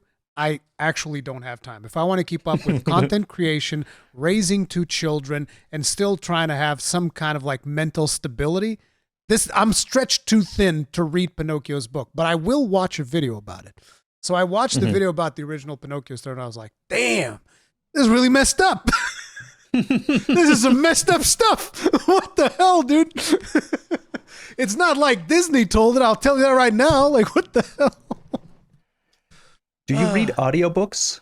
No, not really. So, but here's the thing though. But I will watch podcast. Like for instance, if we weren't doing this podcast, I would have listened to the entire discussion that you had with Ziostorm. That's my jam. Like listening to long form content, I love that. Put that in the background while I'm working on something else. Love that. Do that all the time. Yeah, I think that's optimal for people that like. So like even when I'm just playing video games, like if I'm playing Monster Hunter and I'm grinding for materials, I don't need my full brain for that. I need like 20% of my brain for that. Like I can put an audiobook, a podcast, an audiobook. I usually what it is. So I think if you ever wanted to like read a book, you should get Audible and try an audiobook and just do that. It'll work. We're not sponsored, damn it. I wish I was. I need an Audible sponsorship for this podcast. We're not even sponsored. People are going to call us shills now. Why is everybody a shill? You know what makes me more upset than like I don't mind stuff like that, but there's one thing that I really don't like. It's when people use the word disingenuous. Like they'll say, because disingenuous means you're lying. That means you're not telling the truth, that you're being dishonest. And it's like they don't know that or the word has become too common because it's like, you're calling me a liar. Like there's no evidence that I'm lying. It upsets me more than it should when people bring that stuff up. It really does. I guess it's the same for you. Yeah, no, I get really angry about it because it's like, isn't it possible I'm just a moron? Like maybe, like even if I'm wrong, maybe I'm just a dumb person.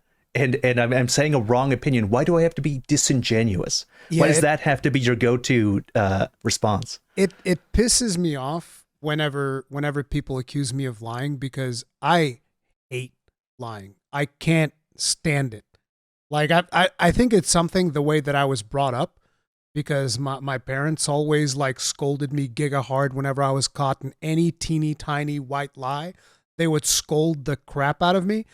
So because of that, I've grown up very much apprehensive of lies, which is also why I'm super hesitant to take any sponsorships whatsoever. I'll get like 50 sponsorship offers and stuff like that. And I was like, nope, don't want to do it. Unless it's like, say for instance, if somebody wanted to sponsor me to talk about something that I use on a daily basis, that'd be one thing. But something that I actually like using, like say the microphone that I'm using. I love this microphone. It's amazing. It's Sennheiser hand mic digital, whatever. Sennheiser wanted to sponsor me and I'd be like, yeah, sure. I'll take that. Even the headphones that I'm using, they're Sennheiser as well. I like that brand. All of the audio stuff that I have is usually Sennheiser. So that I would take, no problem. But like something that I don't use, something that I don't like, I'm never going to do that. So it bothers me when people criticize me accusing me of doing that when it's just something that I happen to like and I'm not even getting paid for it. Like I could have bought a house by now on Raid Shadow Legends money. Yeah. Easily. Yeah, see, and it bothers me because I could have, if you're going to call me this, I might as well have a house. Yeah, if I'm gonna be accused of it, I might as well do it as well. Like, yeah, exactly. I might as well do it and get a house. I'm getting there. I've also gotten a bunch of. I also don't do sponsorship deals usually or ever, but it's not like I have a moral compunction against it. It's not that I would consider doing like a Raid Shadow Legends sponsorship, but every time I've like gone over to their email to reply to them, like I felt icky, and then not. It's not like I think I'm a good person. Like I don't think I'm a good person, but then I'll go to the email and then I won't do it. You know, it's like the idea of doing it like grosses me out. It's like my fans know that I don't like Raid Shadow Legends. They know I'm lying. If go ahead. The thing to me is that it doesn't bother me like if somebody else does it, because it's like, look, people got to pay the bills. I know what this is like. I know exactly what this is like. And who knows, maybe one day I'll have to pay the bills too, but I'll need to be in friggin' dire straits to take that money. But it's like, I understand, and I'm not against people doing it. But again, what bothers me is people still calling me out on stuff that's not true and them just accusing me of doing shady shit. When I'm like, bro, I didn't even take this money that I could have taken, and now I still have to listen to this? God damn it. I can't stand it, dude. Pisses me right off. Awful. Yeah. So, overall, you would prefer Lies of P. I think I would prefer Lords of the Fallen, but the biggest problem is I still can't recommend Lies of the Fallen. That's the part that did I say Lies of the Fallen? Lies of the Fallen. I can't recommend Lords of the Fallen yet, and that really hurts me because, you know, I like the game a lot, but I can't because, look, there's performance issues on PS5, there's performance issues on PC, there's technical issues on PC, and they still haven't gotten those under control. I mean, they're working on it. Maybe at one point in the future I will be able to, but right now it's a very hard recommendation. Lies of P is a lot easier if people like it, but Lies of P, I also don't know if I can recommend it because I have a love-hate relationship with that game. You, on the other hand, I'm assuming like Lies of P, easy recommendation? Easy recommendation, yeah. Yeah, okay. But now I wanted to talk to you about another game, and here's an interesting thing. So today's podcast is mostly around 3 games. We're about to come into the third one, which is Remnant 2. Which one of these 3 games do you think I would recommend to you the hardest? Remnant 2. Yeah. Which one of these 3 games do you think I didn't get a code for? Was it Remnant 2? It was Remnant 2. I never got a code for it. And I asked for a code. I never got one. So it's a funny thing, right? Because like, that's the game that I've been shouting from the rooftops. Like, listen, more people need to play Remnant 2. Remnant 2 is amazing. You guys need to play it. And I didn't even get a code for that, which is interesting because people constantly tell me, well, you're being influenced because you got a code for the game. So clearly it's like, no. And I had technical problems with Remnant 2 when it came out as well. Because when it came out, it was actually in a worse state than it is right now. Like, you couldn't do co-op with friends when it came out. You could only do co-op with randoms, for instance. Like, one of the few problems the game had. The only game in recent memory that I got a code for that I reviewed, I gave a negative review, and that's Starfield. that's Oh god. And if anything, I should have been harsher on Starfield than I was in my video. I regret it not going. Damn. Microsoft didn't get their money out of you. No, they didn't. But yeah, Remnant 2. So you've been playing it. Have you finished it by now or no? No. I'm still in the earliest stages. I'm playing. So you started playing it recently. Yeah, a week ago, something like that. Why did you start playing it? Because after I played Lies of P, I was like, maybe these Souls-likes aren't all bad. Like, maybe. I played a bunch of them in the past, and I have decided from my previous experience that I just didn't like them. But Lies of P came out, and I was like, maybe they get it. And I had heard that Remnant 2 was a Souls-like. Some people are not going to agree because it's a shooter. I'm going to keep calling it a Souls-like because a lot of people call it a Souls-like, just for clarity's sake. I mean, listen, I did a podcast just like this one with the principal. I don't know. I don't know his exact title, but it's Ben Curtin. He's like one of the highest persons responsible for the gameplay of the game. Really cool dude. Had a fantastic conversation with him.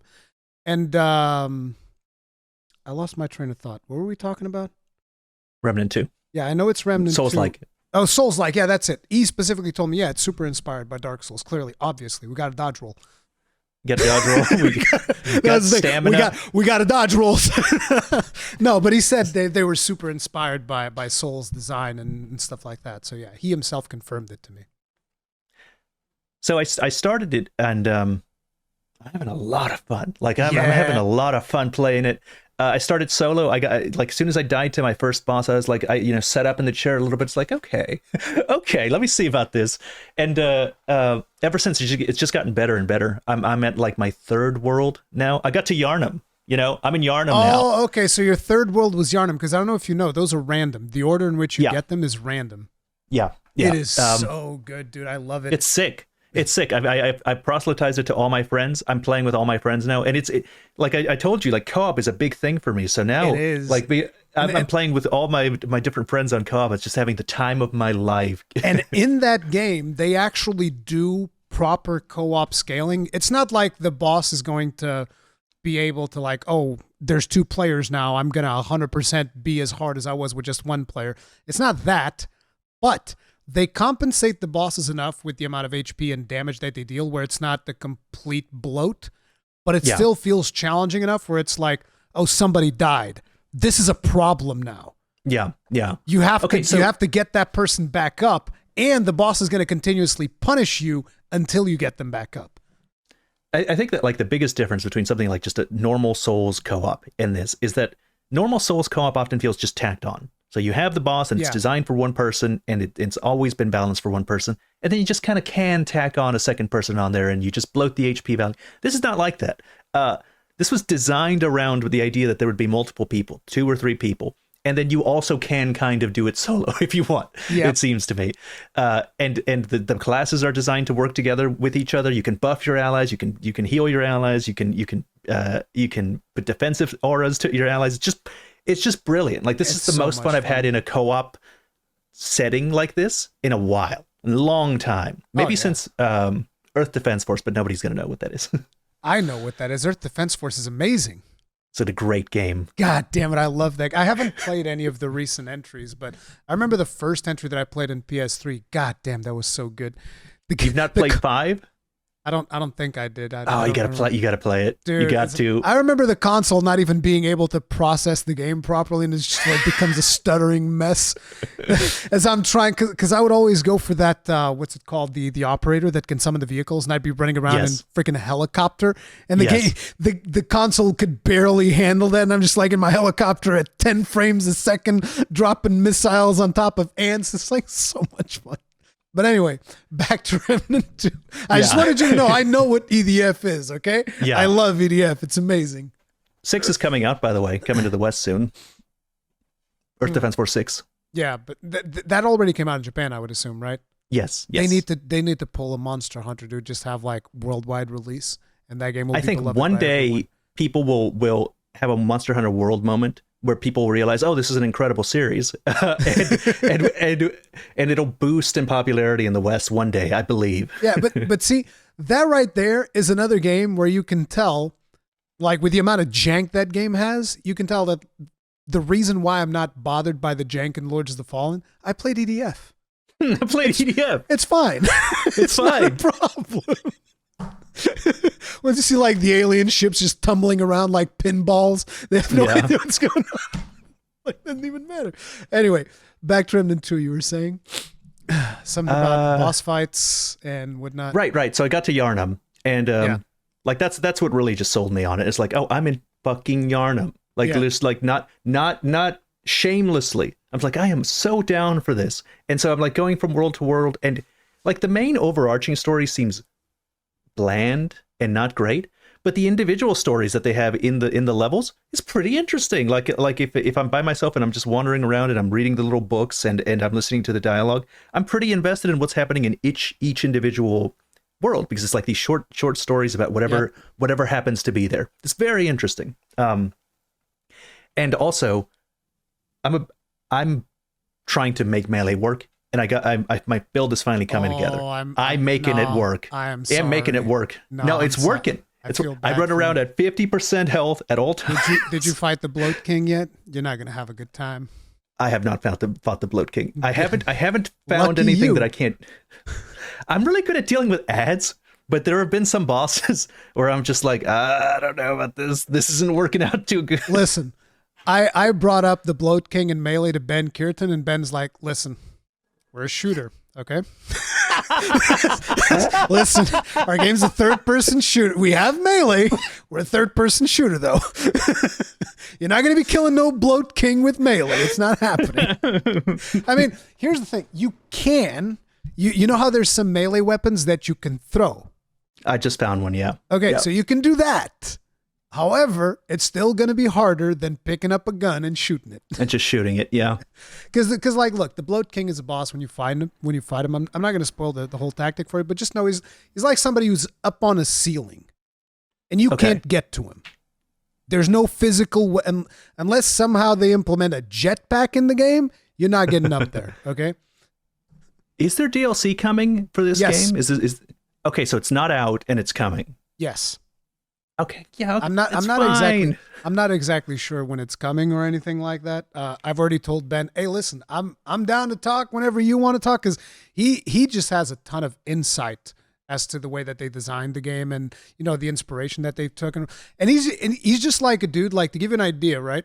So the person who does the gameplay for this game finished Baldur's Gate 3 before I did. Finished Armored Core 6 before I did.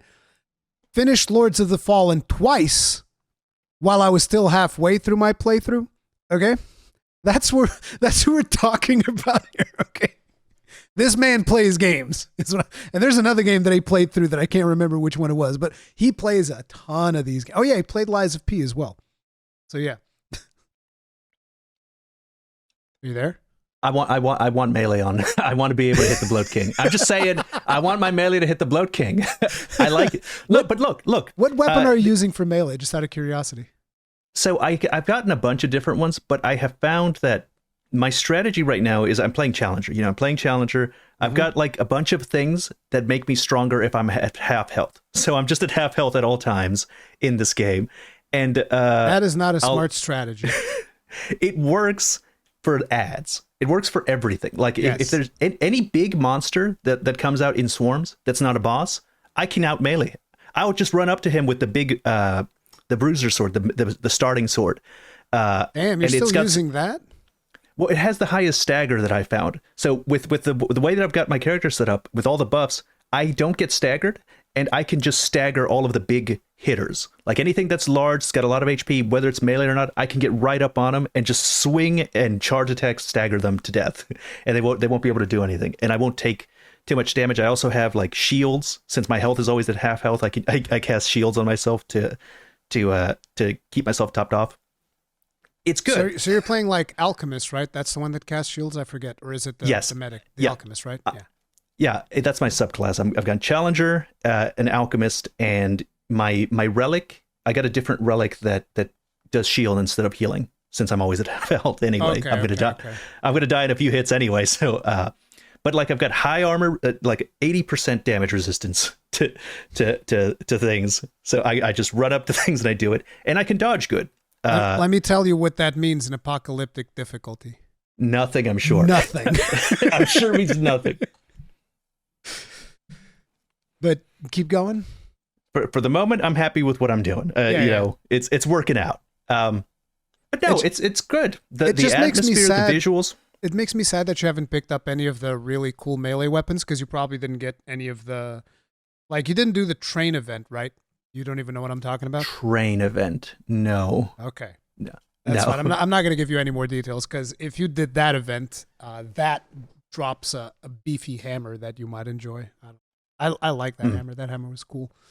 But yeah, there's a ton of diversity in that game. There's a ton of levels. And the cool thing is, I don't know if you know this, but each of the worlds that you go through has two storylines, not one, two. I've heard that. I haven't experienced that yet. And they're very different. Like, you'll actually be given access to different zones and different bosses and stuff like that. So yeah, I'm impressed by how diverse the areas are. You know, in the forest area, like it felt like one continuous path. Also, I have to mention, like, the secrets are so crazy in this game. Dude, the puzzles. Like there's in the jungle, I forget what's the name. Yesha, I think, is the name of the jungle place. Yep. So in Yesha, there's this temple that I went to, which had this shadow puzzle on it. I don't know if you've gotten that one. You might have not, because the moment I said shadow puzzle, you would have known what it is. No, I didn't. But so I was on this shadow puzzle, and you know, it's one of those things that you can just go to Google, look it up real fast, no problem. I was in there literally for 1 hour. Like, if you go to the stream, it's just 1 hour of stream, me pulling levers and trying to figure out what's the solution to this puzzle. And I loved it. I was like, this is amazing. It gives you an old school feel to it, where it's like, yeah, there's going to be puzzles. You don't like it? That's fine. Don't play our game. Like, I think Ben even said that, because I was like, oh, how do you feel about some people that are not going to be able to, you know, do these puzzles? He's like, don't play our game. It's perfect. No, it's beautiful. I love that attitude. I was like, yeah, dude. It's like, I agree, because do you remember when Elden Ring came out and people were complaining about how some stuff is obnoxiously hidden and how you have to look things up to really find everything? First of all, you don't. Yeah. But and then there were some developers that were coming out and it's like, oh, the UI, the user experience isn't good. UX. The quest design isn't good. And I've always been like, From Software is comfortable with letting you miss stuff. Like a good example is Volcano Manor. Yeah. If you could go to Volcano Manor, and if you could just miss that whole dungeon, you could miss an entire section that they made. Which I think I did on my first playthrough, actually. Right. And they don't care. Too bad. That's on you. Like, you didn't find the dungeon. Okay, move on. It's okay. And so, like, this whole puzzle thing, I really admired that attitude. Content for nobody, really. Content for its. There was this puzzle. All right. So I'm in the sewers and I see like something stuck in a pipe, and I kill the thing stuck in the pipe, and then the water comes out of the thing stuck in the pipe. And I'm looking beneath me. I'm looking beneath me, and it's just water going down there. And I'm like, well, I guess now that I've killed that thing, maybe the water level rises. I wait there about 5 minutes. Nothing's happening. Okay, well, I guess that wasn't it. I leave, like not the area. Like I get up and I leave, and I come back a long time later. And then when I come back, the water level has risen, and now I can traverse the area. 12 hours later, in case you're curious. Is it really? Yes. I don't think I waited that long, but okay, but whatever. And there's another one that's even longer, I think. No, wait, is it 12 hours? Maybe that one's shorter. I don't know, but there's one that is 12 hours. That is 12 hours. It might not be that one, but there's another one that's 12 hours. The one that you were talking about might be like half an hour, 2 hours, something like that. But then there's another one that is 12 hours. There was and it's not even 12 hours as in it timestamps the time on your computer. No, it's 12 hours of you playing the game. So you have to actually be present. Yes. There's a puzzle in there that it's like 12 hours of you playing the game, and then you go back and it's like, oh, what's this thing? There was one that like was like some water harp thing, and that was like a normal puzzle to get to the end of the dungeon. Fine, whatever. That was hard too. Anyway, like I didn't get that at all at first. I don't remember water harp. In the forest area, Yosha, the forest area. Yeah. So there was like you have to make a bridge cross, and so you have to activate this water harp, and then you play the notes in a certain way, and then it activates the bridge. Yeah, I know.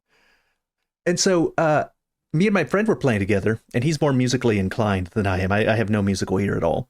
And so like, but I did notice as we're heading out to go cross the bridge after we're done with the puzzle, the guy that was playing music started playing a different song, and I'm like, hold up. He's playing a different song now, whereas he was playing the song that you guys played. Yes, and now he's playing a different song. It's like, hey, why don't you fiddle around with that? You're good at music, and try and replicate the song that he's doing now. Wait, what?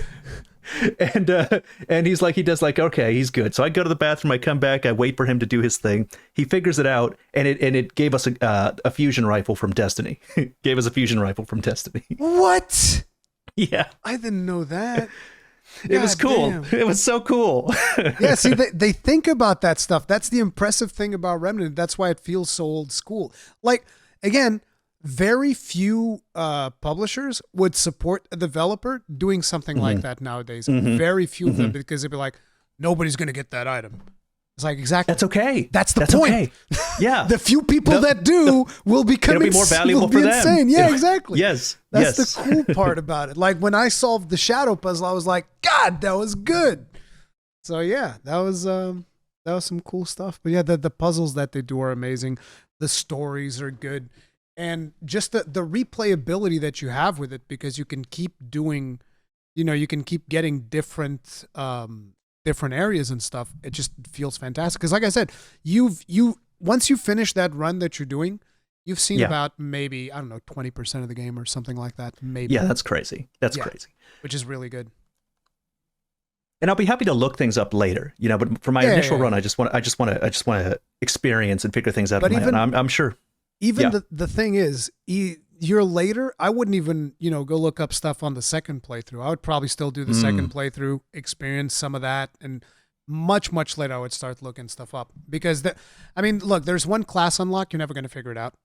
Like, forget about it. It was literally made for data miners. They made a class that people had to data mine, and once they data mined it, and it took them a while, too. It took them a while to data mine that stuff. And that, it's like a special class called the Archon. It's not the ninja one, right? Because like my friend told me about a ninja one that like there's a dodge focused melee class. It's not necessarily melee, but there's a dodge focused class that's I think it's makes called decoys. Invader or something. It might be the Invader. No, it's not that one. It's another class. It's called Archon. Okay, that's what I want. I'm trying to figure out how to unlock that, but I don't want to look at it. Archon? No, Invader. Oh, okay, Invader. I don't even remember how to unlock Invader, but I know that one's also a little bit tricky. But that one is doable. Okay. Maybe. We'll see. Because like, for instance, Engineer is a really weird one. You need to have finished the game and then have an item and then run around through one of the maps. Jesus. And it's really weird. It's really weird to get the Engineer one. But I'm having fun, having really enjoyable. A lot of build variety from the classes and the subclasses, and combining things together and playing with your friends, and they choose a class that complements your class, and then you have all these rings with different effects and amulets with different effects, and you can combine them all together to make something weird, like what I'm doing. Like I never thought I'd be making such a weird build. He almost doesn't heal. It's just a lot of survivability, a lot of melee damage. It's functioning. We'll see how far it takes me. It's a really cool thing about Remnant 2 is, how I have looter shooters, right? Or even, let's say, something like a Diablo. You pick up a new piece of loot in Diablo, and, I played Diablo 4 the whole way through. I played a little bit of the first season, and then I quit the game because I felt like they robbed me. But you've seen that, right? The whole thing about I've dark heard pattern. about Diablo. Yeah. Anyway. But, So the thing is, as I was playing Diablo, right, at the beginning, I'm like super excited. And then by the time I'm getting to the end of the game, I'm no longer excited to pick up loot because it's going to be like, I don't know, maybe a 0.5% upgrade potentially. And you're just getting like these 0.5% upgrades, which is boring. And whereas in Remnant, every time I picked up a new weapon, it might not be a weapon for me, but I'd be excited about picking up the new weapon because I'm like, okay, how does this weapon fire? What does this weapon do different? And that is really cool. They managed to extend that for a decent chunk of time. Not as much, right, as you would want because you always want more. But like they still managed to extend that feeling for a decent enough chunk of time where like that's badass. Yeah, I'm right there at that moment right now in my playthrough. Every ring I pick up, it's like, okay, let me see what effect it does, because it's interesting. Like even if I'm not going to use it right now, maybe I can think of a build for a different class that would work for that with that ring. Pick up mods to put into your weapons and all of that stuff, and you can upgrade those mods and do all kinds of crazy shenanigans with them. It's really good. Like it was an interesting thing that one of the first boss weapons that I picked up was a weapon that I didn't even like. And then I went through a bunch of other weapons until my current build in the game, which I haven't played in a while, but my current build in the game uses that same weapon because I found a different way to use it with mods and rings and you know, that made it really, really powerful. And I was like, oh, this is great. So I'm constantly swapping back and forth, but it just feels good to find new loot in that game, which is something that doesn't always happen in a lot of games. I was really waiting for you to say something. You're just like, yep, dead silence. I'm gonna be honest with you. After you said that, like I was looking at my computer screen. I'm just like, my ass is hovering over the icon for Remnant 2. It's just like, you know what? I'm waiting for this podcast to end now. And just like to jump back into it. Yeah, the game really is that good. And I hope that more people play it. Like, out of these 3 games that we've talked about today, which one are you like? Which one did you like the most? I can't say yet for Remnant because, you know, I'm still in the early phase. But if it continues to be as much fun as I'm having right now, then probably Remnant. You know, Remnant, because it has that strong co-op component. You know, and that matters a lot to me. Like, I really like playing with others. And here's an interesting thing that happened to me in Remnant as well, was when I was you know, when I finished like doing the exploration and stuff. I haven't seen all of the worlds and all of the bosses yet. But I wanted to jump into the higher difficulties because there's even stuff that you can get from doing a no death run. Well, you do a hardcore run, which you can do on the easiest difficulty. It's probably not that hard. But, you know, there's stuff for doing that. And there's stuff for doing the apocalyptic difficulty, for completing that. So I started doing the apocalyptic difficulty, and we went to... the first world that we got was that the dying spaceship world, whatever, Narud. And a friend of mine triggered a boss that I had never seen, because you know how bosses have like 2, because not only you get different bosses as you play, but the bosses also have like different phases. I'm not sure if you know that. They get different phases depending on what? Depending on some of the stuff that you do. Well, it's not different phases. Yeah, actually, yes. Some of the bosses will have straight up 2 different ways to fight it, depending on the stuff that you do, and you get 2 different fights for that same boss. Right. Okay. Yeah. I did kind of figure that. Okay. I let myself get eaten in Narud, and I got a ghost battle, and then I hear that if I hadn't, he would have had a physical form that I would have had to fight. Yeah, it's a different fight, and so. It was a boss that I hadn't fought before, and a friend of mine triggered something which was like some override, which I didn't even know. It was just like, oh, we're going to do it like this. And that was apparently harder than the normal version of that boss. And it was pretty much every mechanic would just straight up one-shot us. And so one of my friends, like, he had to go. And so it was the same friend that activated the harder version of the boss too. He's like, yeah, I got to go. So it's just me and the other guy, and we're sitting there, and we're trying to figure out how to do this boss. And it was the really cool thing was that's the moment where we started optimizing our builds to the nth degree for survivability. So it's like, okay, so I'm gonna be handler, alchemist, so that I can get resurrected by my dog, and I can resurrect you if I die. And then he ended up going alchemist and medic. I don't remember if it was medic or something else, but he was also alchemist. And so I had alchemist and I had the revive powder. He had alchemist and he had the powder that gives you defense. I forget which one it is.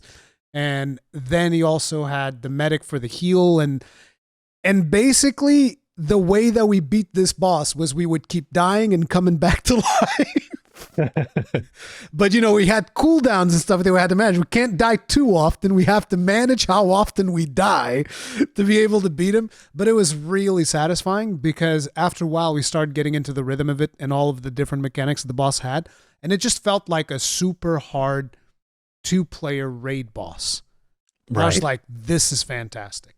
But, And I need to get back to that playthrough because I haven't finished it yet. We did beat that boss, and that's kind of like when I think I had to move on to another game that got released in the meantime. But goddamn, so many good memories of that game. It was awesome. Yeah. No, my favorite game this year has been Armored Core 6. That's my favorite game. I'm sticking to my guns so far, but you know, this is really fun. And if it, like, I almost don't want to keep playing it because I don't want to tell people. Like my in real life friends will lunge at me if I say anything other than Armored Core 6. And you're scared. I'm scared. What will the comments say? Like, listen, there's a reason why I said that I really wanted Remnant 2 to be at least a nominee for Game of the Year. I don't think it's going to happen, but I would love to see it get nominated, at least. But the thing is, I don't think enough people played it. And on top of it, they had a really rocky launch, which is something that really frustrates me. Really? Yeah. It's smooth now. Very smooth. Yeah, it's very smooth now, but on launch, it wasn't. Like, listen, you go watch, for instance, Cowboy's live stream, and stuff was so bad that he started playing the game on PlayStation, and then eventually he went back to PC, but like, he had a ton of problems with it. On my end, it was mostly like, one of the things that sucked was, a friend of mine bought the special version because they did the whole 3 days early thing and whatnot. So my friend bought the special version to play with me because obviously content creator, I got to play same day, and we weren't able to play together. And that sucked because he bought because it was more expensive, right? It's like, it's more expensive than the regular version. And he spent more money. I was like, oh, oops. But, despite all of those problems, it's still such a good game that I just want more people to play that game.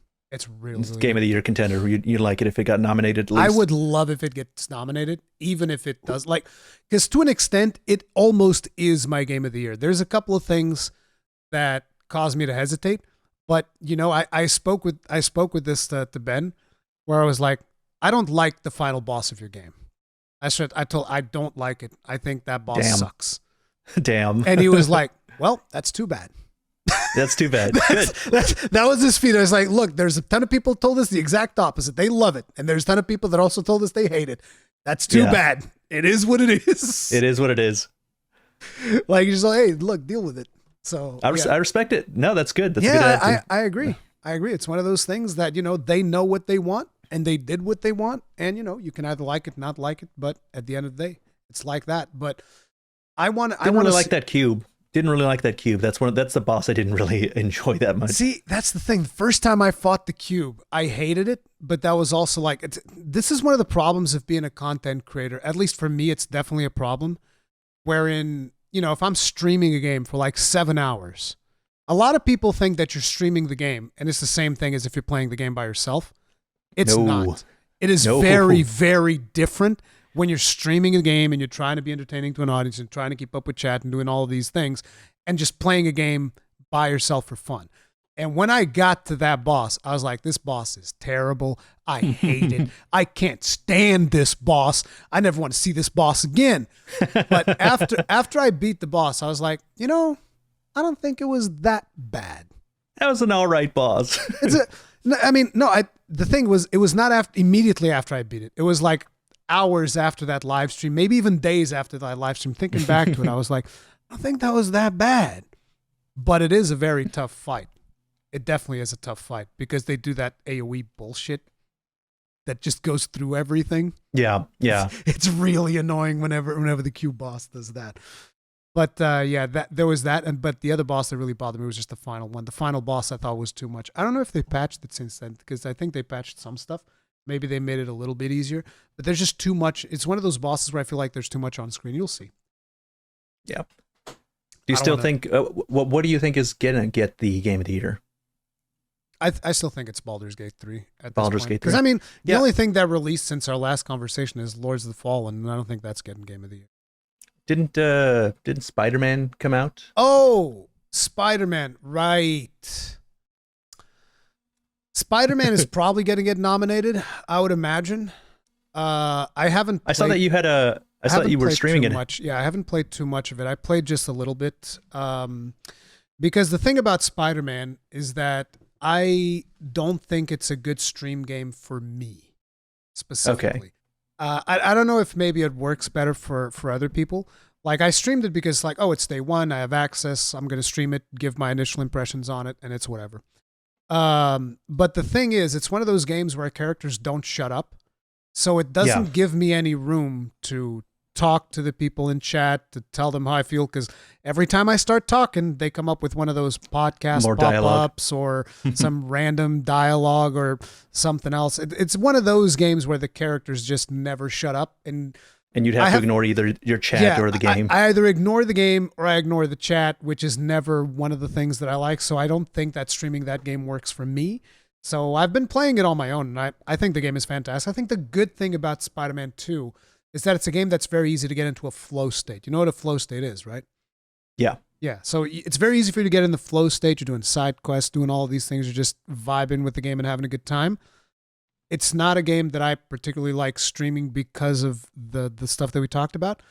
And it's the type of game where I feel like I have open world fatigue for those types of games. It has all of the open world stuff of like, oh, go here, do this activity, go there, do that activity, and I get very scatterbrained trying to do all of the things in those games, when probably what they want you to do is, look, just focus on the story. Yeah, I've never played any of the Spider-Man games. I don't think I would like them. It doesn't look like my kind of thing. I've kind of burnt out on PlayStation Studios games. I think after God of War. Did you play God of War? Yeah, I played God of War. That's the one that burned me out. The original one or the Ragnarok? Ragnarok. It burned you out. It doesn't even have that much, I feel like. There was a specific part in it that I just like, I'm never playing one of these PlayStation Studio games again afterwards. And it was the it was the wall. Like, it was the wall climbing with the sun. And I'm just climbing this wall. It's just like, it's like so long, and it's just talking and talking. Moment. Yeah. Yeah, and another one with the kid was the yak. Like, you're on top of this yak and you're riding with the yak and you're talking to the girl, and I just couldn't stand it anymore. Like, I was so frustrated. I was like, I don't want to do this. I'm not interested in what's happening. I already get it. Like, I get what the emotions are supposed to be conveying. I just let it end. I don't think that those games are kind of your style. No. I think I just gonna stay away from those. Not for me. Yeah, I think they're great games. Like Ragnarok, I loved Ragnarok. I thought it was really good. I do think that if you put it on the highest difficulty, that game is a bit of a chore. Like, I did it. I beat everything, and I beat like the hardest thing the game had in the highest difficulty. And by the time I was done, I was like, I hate this boss. This wasn't fun at all. But I still think they're really good games, but I think they have a very specific audience, and they don't necessarily always resonate with the same type of games that you and I kind of like. But personally, I still like the Spider-Man games, mostly because of that flow state. Like, you can really just get super immersed, web sling throughout the city, and it feels nice, and everything flows together and all of that. But again, for live streaming, I find it almost impossible. Do you have any live stream plan? Is there anything left for this year? Because, like, first, for me, I'm exhausted. Like, I don't want to play anything else. I'm exhausted in terms of live streaming. I'm very much exhausted. Because it was the month of August, dude. Like, in a way, I want to take things even easier, just because I actually feel serious strain on my voice from live streaming as many hours as I did. Mm-hmm. So it's like I am exhausted. There's a couple of games that I want to live stream, but those are games that doesn't make a whole lot of sense to live stream right now. So I don't know how I'm going to do it at this point. I don't have any like super hard plans on what I'm going to do next. I'm going to figure it out as I go along. I want to check out that JRPG that's coming out for the Switch, the Star Ocean thing. It's not just on Switch. I think it's coming for other platforms as well. It looks kind of like Octopath Traveler. It's got like 2.5D type of aesthetic. I feel like Star Ocean? Star Ocean. Yeah, they're doing one. It's Star Ocean Second Something R. I forget what it is, but it looked cool. I want to check that one out. I've never played a Star Ocean game, but I don't know if I would stream that or not. I want to play some games, but they're I'm kind of like content burnout. Like it's not even that I made that many videos. It's just that there were so many. I'm not used to it. Like I see your streams. You're like 6 hours a day kind of guy. Like you're in there. You're grinding. I'm like, that's exhausting. That's tired. Because you're right. It's not the same playing by yourself as playing on stream. Not. It's very different. And especially if it's a game that I really want to like, I have to play it by myself. Like if it. The chance that I don't like something is higher if I'm playing on stream, if I'm stressed from the... Yeah, I agree. Like sometimes there is stuff like I was saying, like sometimes you're playing a game and something goes wrong and you're like, I don't like this. But the reality is you just don't like the situation that you're in right now. Right. Because you're streaming. And it's a strange thing to disconnect from sometimes.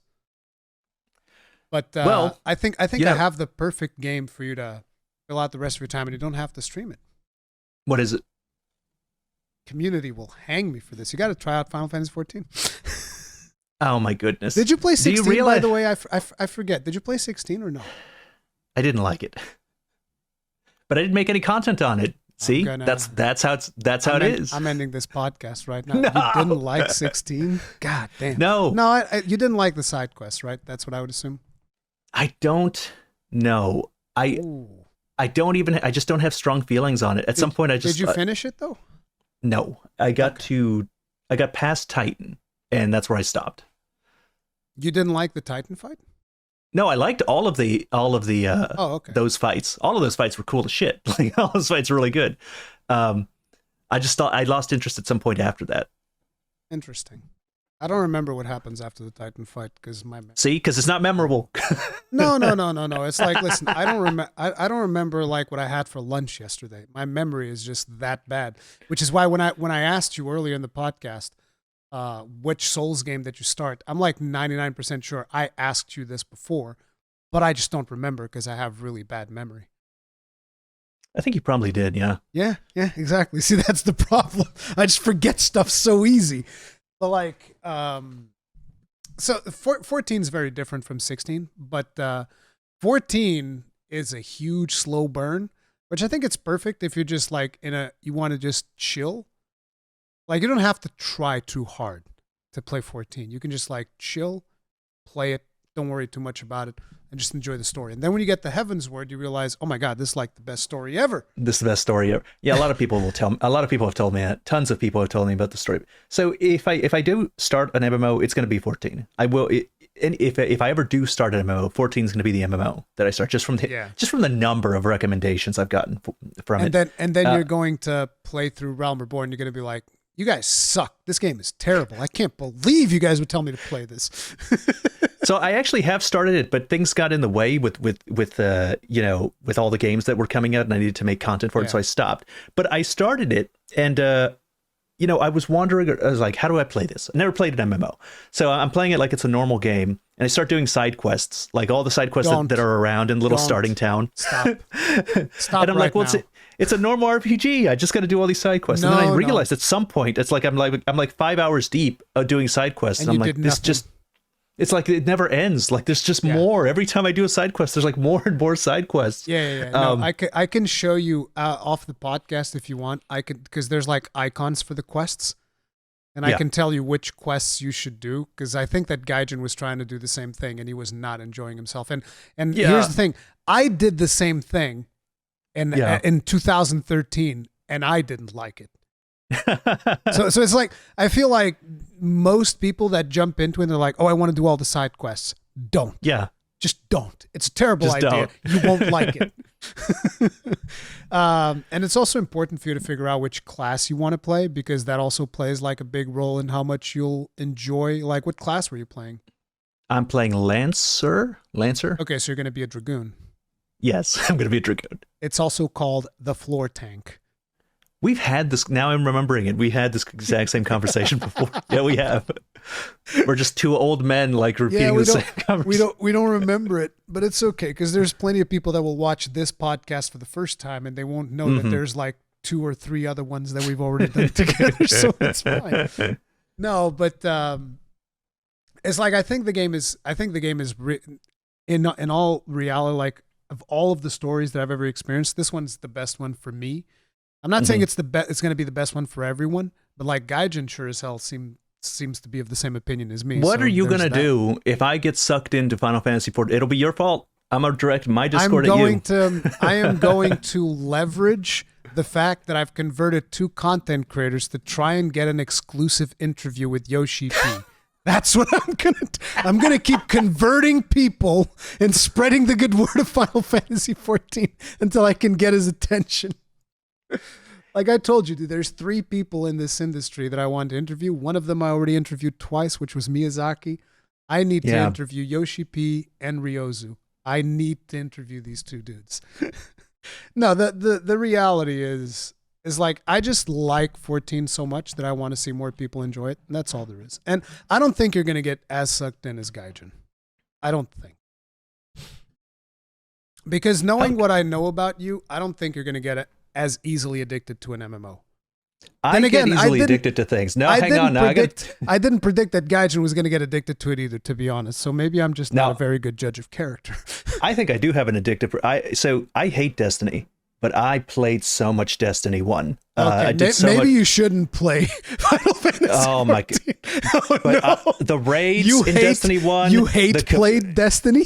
I played it. I spend every day regretting not getting Destiny 2 because I got... Destiny 2 came out a long time ago, but if I had played it and had become a content, I'd be a millionaire from how much hate videos I could make of Destiny 2. Easy. Because like people love to hate Destiny 2, just like me. Oh, yeah. Like you don't even care about the game if you don't hate on the game all the time, every second of every day. And I didn't play Destiny 2 really, so I'm like I would really make so much money complaining about it. Listen, Destiny 2. Did this thing where this is the thing that I always bring up when Destiny 2 comes along. They did something where they were nerfing players' experience over time after they logged in.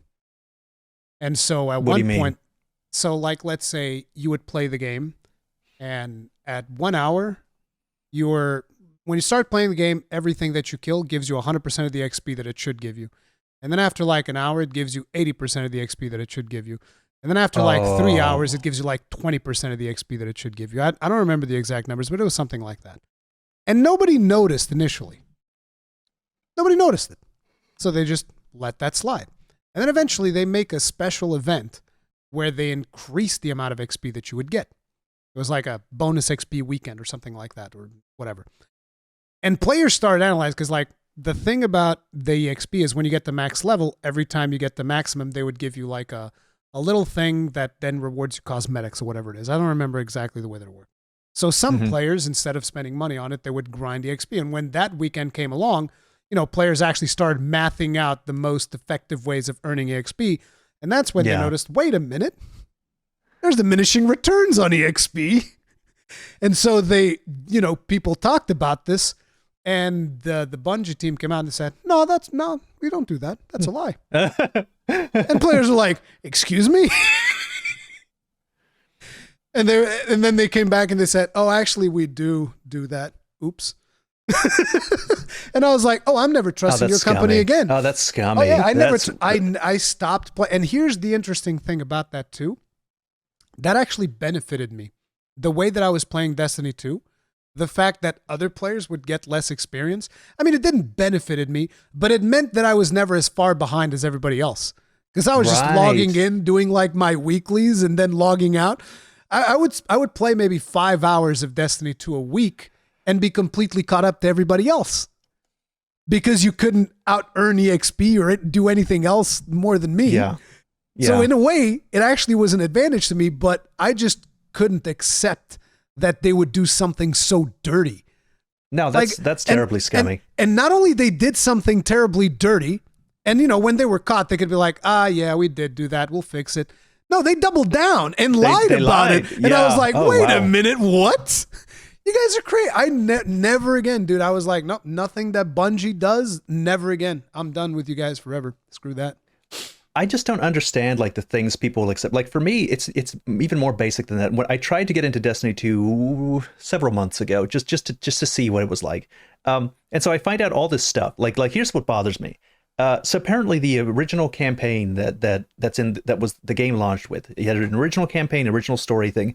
All that content was removed. Like it and the first. Oh yeah. in the first big DLC's content was removed. And I'm like, wait a minute.